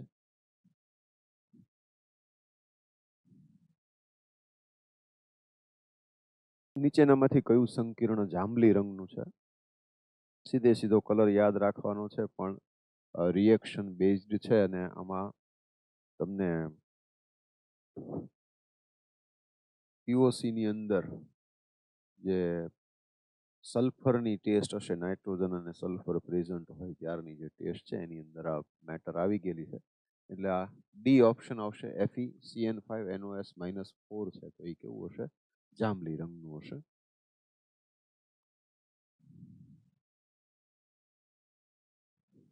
કોબાલ્ટ 3 ક્લોરાઇડ કોબાલ્ટ 3 ક્લોરાઇડ એટલે આ CO Cl3 અને ઇથિલિન ડાયમાઇન એટલે EN 1/2 મોલ માં પ્રક્રિયા થાય એટલે COCl3 એક લઈએ અને સામે છેડે EN છે એ 2 લઈએ અને 2 સમઘટકીય નિપજો આપે છે એટલે કે આ એક તો આ CO EN ટ્વાઇસ અને હવે Cl2 રે અષ્ટફલકીય હોય તો અને એક Cl બહાર આવે. નિપજ એ જાંબલી રંગ અને બી લીલો રંગ આપે છે એટલે 2 અલગ અલગ નિપજો જે મળે આની અંદર તે સમઘટક મળશે ને એના એટલે તો એક જાંબલી રંગ મળે છે બીજો લીલો રંગ મળે છે. પ્રકાશીય સમઘટકતા પછી આ અહીંયા આગળ આ વાત પૂરી થઈ ગઈ કે એક જાંબલી રંગ એ અને બી છે એ લીલો રંગ આપે છે. પછી બંધારણ એ છે એ પ્રકાશીય સમઘટકતા દર્શાવે છે એટલે અહીંયા આગળ ધ્યાન એ આપવું પડે કે આનો પ્રકાર તો કે એમ એ ટ્વાઇસ B2 પ્રકાર થયો. આ એક અગત્યની વાત આવે. બીજા નંબરમાં આમ એમ એ ટ્વાઇસ B2 એટલે એ સીસ અને ટ્રાન્સ આમ 2 પ્રકારની સમઘટકતા ભૌમિતિક દર્શાવે અને એમાં સીસ સમઘટક જે હોય એ પાછો ઓપ્ટિકલી એક્ટિવ હોય એટલે કે પ્રકાશ ક્રિયાશીલ હોય. આ મેટર મગજમાં બરાબર યાદ હોય તો બહુ સહેલો પ્રશ્ન છે. બી એ પ્રકાશીય સમઘટકતા દર્શાવતો નથી. ટ્રાન્સ છે એ ઓપ્ટિકલી ઇનએક્ટિવ હોય. ઓપ્ટિકલી ઇનએક્ટિવ પ્રકાશ અક્રિયાશીલ બિન પ્રકાશ ક્રિયાશીલ જે કે પ્રકાશ ક્રિયાશીલતા ન દર્શાવે. એ અને બી તો એક સીસ છે એક ટ્રાન્સ છે તો કઈ થાય સમઘટકતા ભૌમિતિક સમઘટકતાનો પ્રકાર થઈ જશે. સમઘટકતાનો પ્રકાર ભૌમિતિક સમઘટકતા એમ થશે.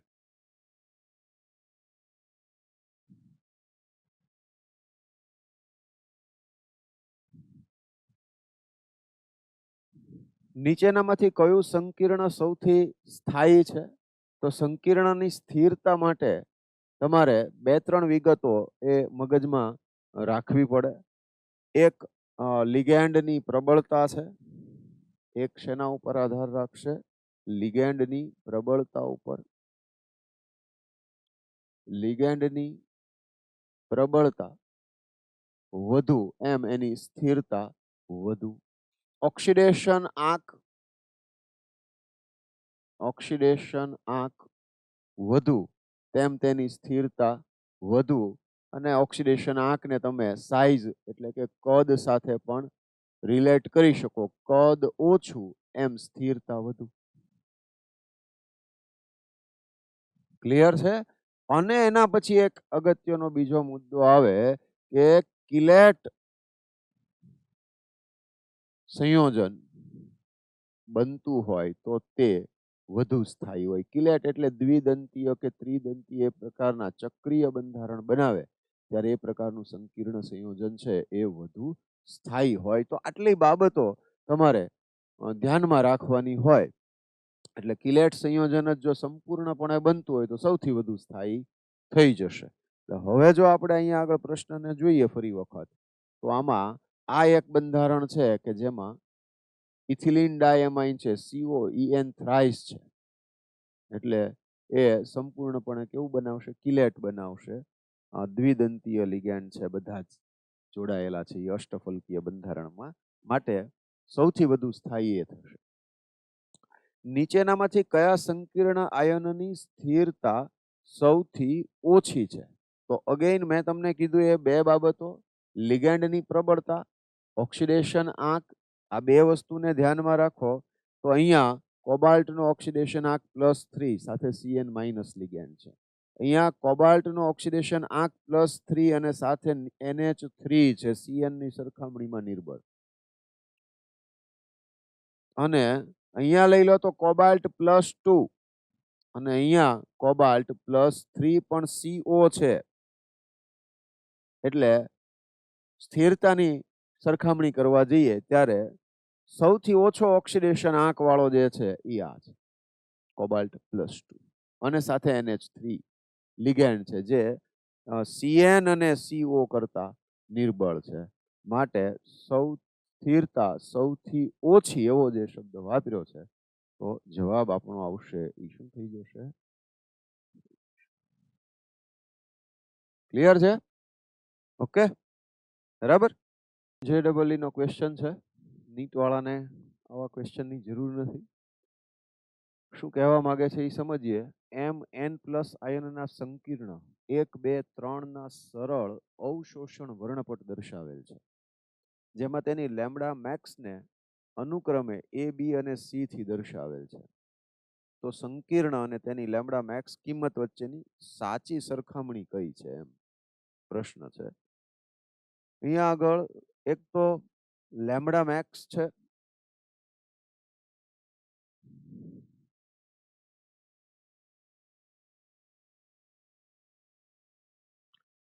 તો અવશોષણ વર્ણપટ દર્શાવેલો છે, બરાબર, તરંગ લંબાઈ આપેલી છે. A, B અને C કયા હોઈ શકે એમ મૂળભૂત રીતે જોવા જાવ તો પ્રશ્ન થઈ ગયો. અને પછી એનો ક્રમ એટલે A, B, C અહીંયા 1, 2, 3 સાથે જે સરખાવેલા છે, આ 1, 2 અને 3 છે, MF6 છે, MnCS6 છે અને MnH3 છે. તો આ કેટલાક સંકીર્ણ છે, જેમાં ધાતુ કઈ છે એ આપણને નથી આપેલું, પણ એનું કંઈ કામ નથી, કારણ કે જે પ્રમાણેનો પ્રશ્ન આપણને આપેલો છે.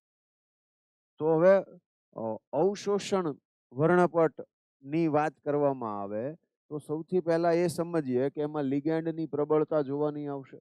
તો લિગેન્ડની પ્રબળતાનો ક્રમ જો જોવા જઈએ તો લિગેન્ડની પ્રબળતા એટલે નાચતા ઉડતા એમોનિયા. તો એમોનિયા છે એ વધારે પ્રબળ છે. F- છે એ તો નિર્બળ લિગેન્ડ છે એ ખબર છે આપણને. એટલે અહીંયા પ્રબળતાનો ક્રમ જો જોવામાં આવે તો એ NH3 NCS- અને F- આવો થાય. NH3 છે એ 3 નંબર છે, પછી NCS એટલે 1 અને આ 2 આમ છે, એટલે 3 greater than 1 greater than 2 થયું. આ જે થઈ લિગેન્ડની પ્રબળતા થઈ. જેટલી લિગેન્ડની પ્રબળતા વધુ હશે એટલી CFSE વધારે હશે, સ્પ્લિટિંગ એનર્જી વધારે હશે, બરાબર. તો આ પણ એક વસ્તુ મગજમાં રાખવાની કે સ્પ્લિટિંગ એનર્જી એની કેવી હશે, વધારે હશે. હવે CFSE નો અને લેમ્બડા મેક્સ વચ્ચેનો સંબંધ જો જોવા જઈએ તો એ લેમ્બડા મેક્સ અને CFSE બે ઇન્વર્સલી પ્રોપોર્શનલ છે, વ્યસ્ત ચલનમાં છે, બરાબર. તો lambda max is inversely proportional to CFSE. હવે આના પ્રમાણે અને ક્રિસ્ટલ ફિલ્ડ સ્પ્લિટિંગ એનર્જી જે છે તો એ તો આપણે જોઈ ગયા ઉપર. તો એના ઉપરથી આપણે જે લેમ્બડા મેક્સ સૌથી વધુ થાય એ કોનો થશે, તો કે F- નું વધારે થશે. એટલે લેમ્બડા મેક્સ માટેનો ઓર્ડર જો તમે લખવા માંગતા હો તો એ તમારો કયો થઈ ગયો, F- greater than NCS minus greater than NH3 આવું થશે, બરાબર. હવે F- અને આને A, B અને C ની સાથે સરખાવો તમે, બરાબર, ABC, તો એમાં લેમ્બડા મેક્સ સૌથી વધુ જે છે એ C નો છે, એટલે કે C જે હશે એ આ 2 સાથે મેચ થશે. C ની જોડે શું આવશે, ખ્યાલ આવે છે. પછી NCS માઇનસ એ અહીંયા 1 છે અને એ ક્યાં આવશે, વચ્ચેનો જે પહેલો છે એ આવશે, બરાબર. અને પછી NH3 વાળું આવશે. ખ્યાલ આવે છે શું કહું છું એ.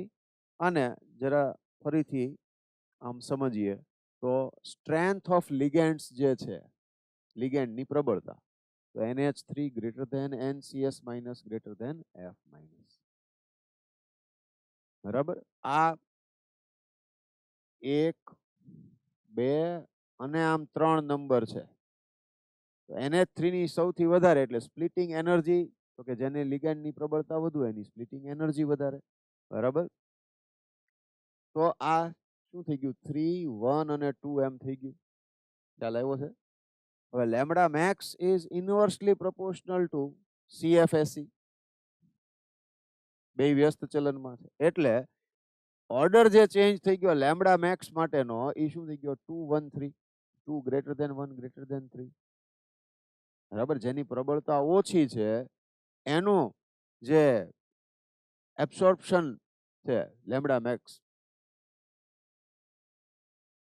તો એ સૌથી વધુ હશે. હવે ઓર્ડર જે ગિવન ઇન ગ્રાફ, ગ્રાફની અંદર એબ્સોર્પ્શન કોનું સૌથી વધુ આપ્યું છે? પહેલા સી નું છે, પછી બી નું છે, પછી એ નું છે.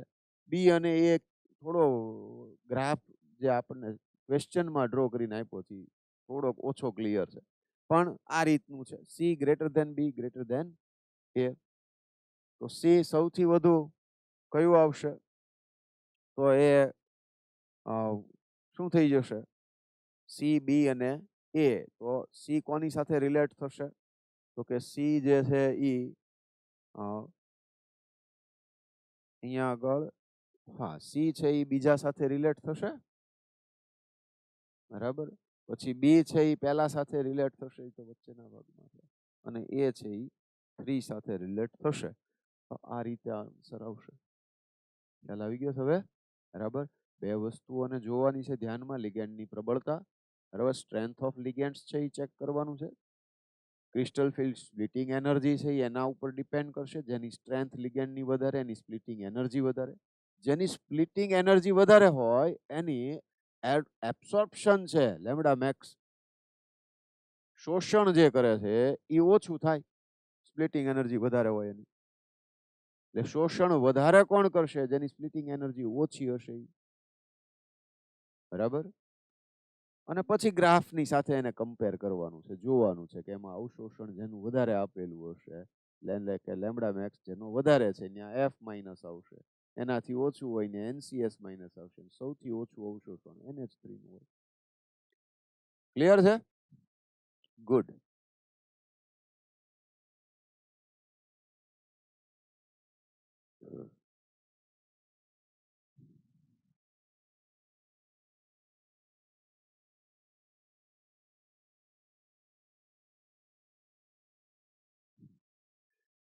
.3 ગ્રામ CuNH3 માં રહેલા ક્લોરાઇડ આયનને જથ્થાત્મક રીતે અવક્ષેપિત કરવા માટે કેટલા કદનો 0.125 મોલર AgNO3 જરૂરી છે? એટલે કે AgNO3 ની મોલારિટી તો આપેલી છે, એટલી મોલારિટી ધરાવતા AgNO3 ના દ્રાવણનું કદ કેટલું જોઈશે એ પ્રશ્ન છે. એટલે પહેલા તો પ્રશ્ન બરાબર સમજવો પડે.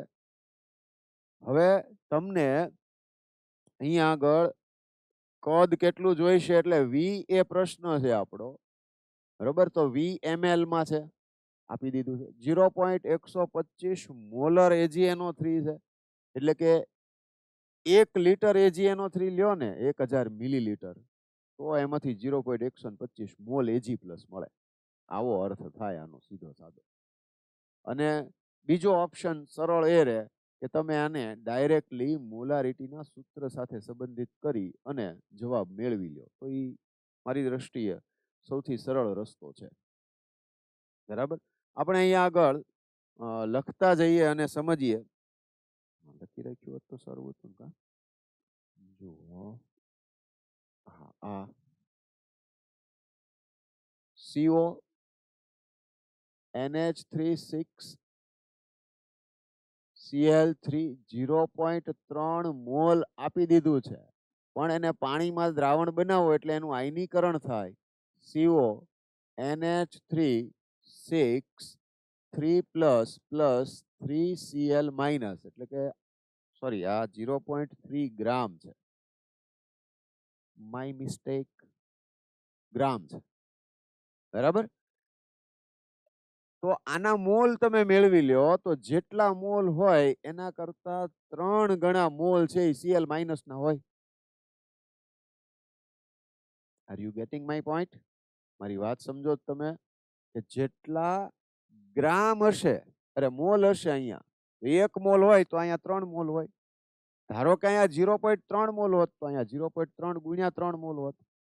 એટલે મોલ, એનું કારણ છે કે તમારે અલ્ટિમેટલી તો મોલ તો મેળવવા પડશે, તો જ તમે એને મોલારિટી સાથે સંબંધિત કરી શકશો. અને નોર્મલી Cl-1 પ્લસ AgNO3 લ્યો તમે, એમાં Ag પ્લસ ને NO3 માઇનસ, તો 1 મોલ Cl માઇનસ હોય તો સામે 1 મોલ Ag પ્લસ જોવે, આટલી તો આપણને ખબર પડે.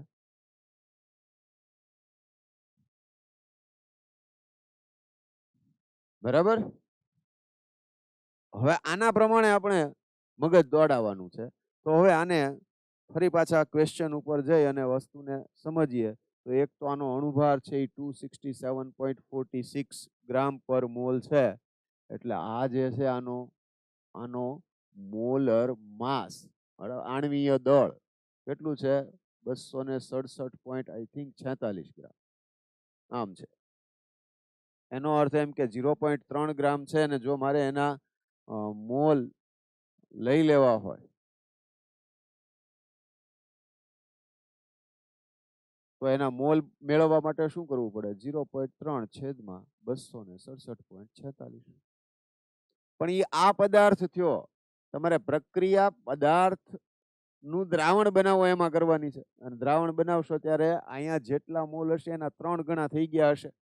એટલે તમારે મોલ લ્યો, આ મોલ છે અને મોલ લ્યો તો આ પદાર્થના મોલ થયા, પરંતુ Cl માઇનસ ના મોલ એમ તમે જ્યારે લ્યો તો 3 ગુણ્યા 0.3 ને છેદમાં 267.46 આમ થાય.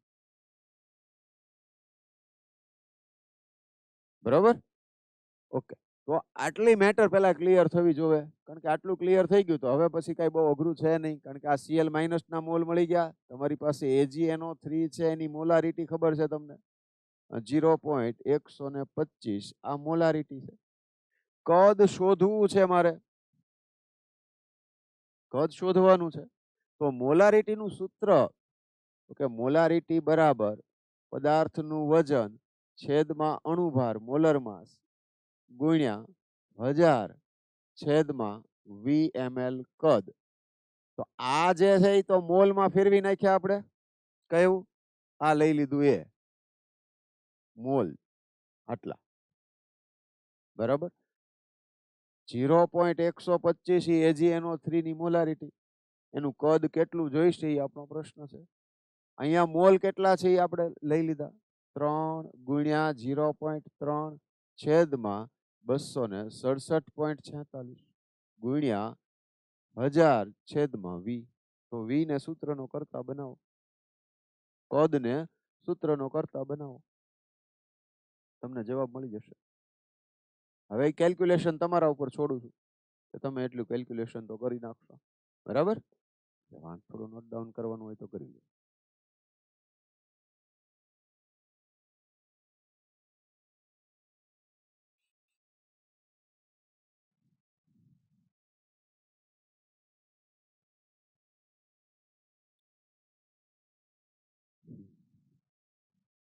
Next question. 1 મોલ અષ્ટફલકીય ધાતુ સંકીર્ણનું સૂત્ર. એટલે અષ્ટફલકીય એવું લખ્યું છે, અગત્યનું છે શબ્દ. તો અષ્ટફલકીય સંકીર્ણની વાત કરવા માંગે છે. MCl3 L ફોર લિગેન્ડ જે વધુ પ્રમાણમાં લીધેલા AgNO3 સાથે AgNO3 એક્સેસ એમાઉન્ટમાં લીધો છે, 1 મોલ AgCl આપે છે. એનો અર્થ એમ કે મારે જો આનું સૂત્ર લખવું હોય તો ML2Cl2Cl आम लखाई. कुछ बात समझ में आई? ऐसा क्यों? क्यों एक ही Cl बार है? अरे मेरे भाई क्या बताया हमको? 1 मोल AgCl ક્યારે બનશે? કારણ કે પદાર્થનું આયનીકરણ કરશો તો 1 જ મોલ Cl માઇનસ ઉત્પન્ન થતો હશે. તો 1 મોલ AgNO3 સાથે એટલે AgNO3 સાથે 1 મોલ AgCl બનાવશે. તો બાર તો Cl માઇનસ 1 જ છે, તો બાકીના ક્યાં હોય? અંદર. એટલે ML2Cl2. અચ્છા, આપણને કીધું છે તો લિગેન્ડ L ની દંતીયતા દ્વિદંતીય છે, એકદંતીય છે, કેવો છે એમ પૂછ્યો છે પ્રશ્ન. તો અષ્ટફલકીય છે એવું અહીંયા કહી દીધું. Cl તો એકદંતીય છે એ ખબર છે. એટલે આ તો સવર્ગાંક જે કુલ છે એ સવર્ગાંક કેટલો થયો એમ સમજો તમે. અષ્ટફલકીય એટલે સવર્ગાંક કેટલો થાય? 6. એમાંથી આ એકદંતીય છે એટલે -2 એટલે 4 થયા.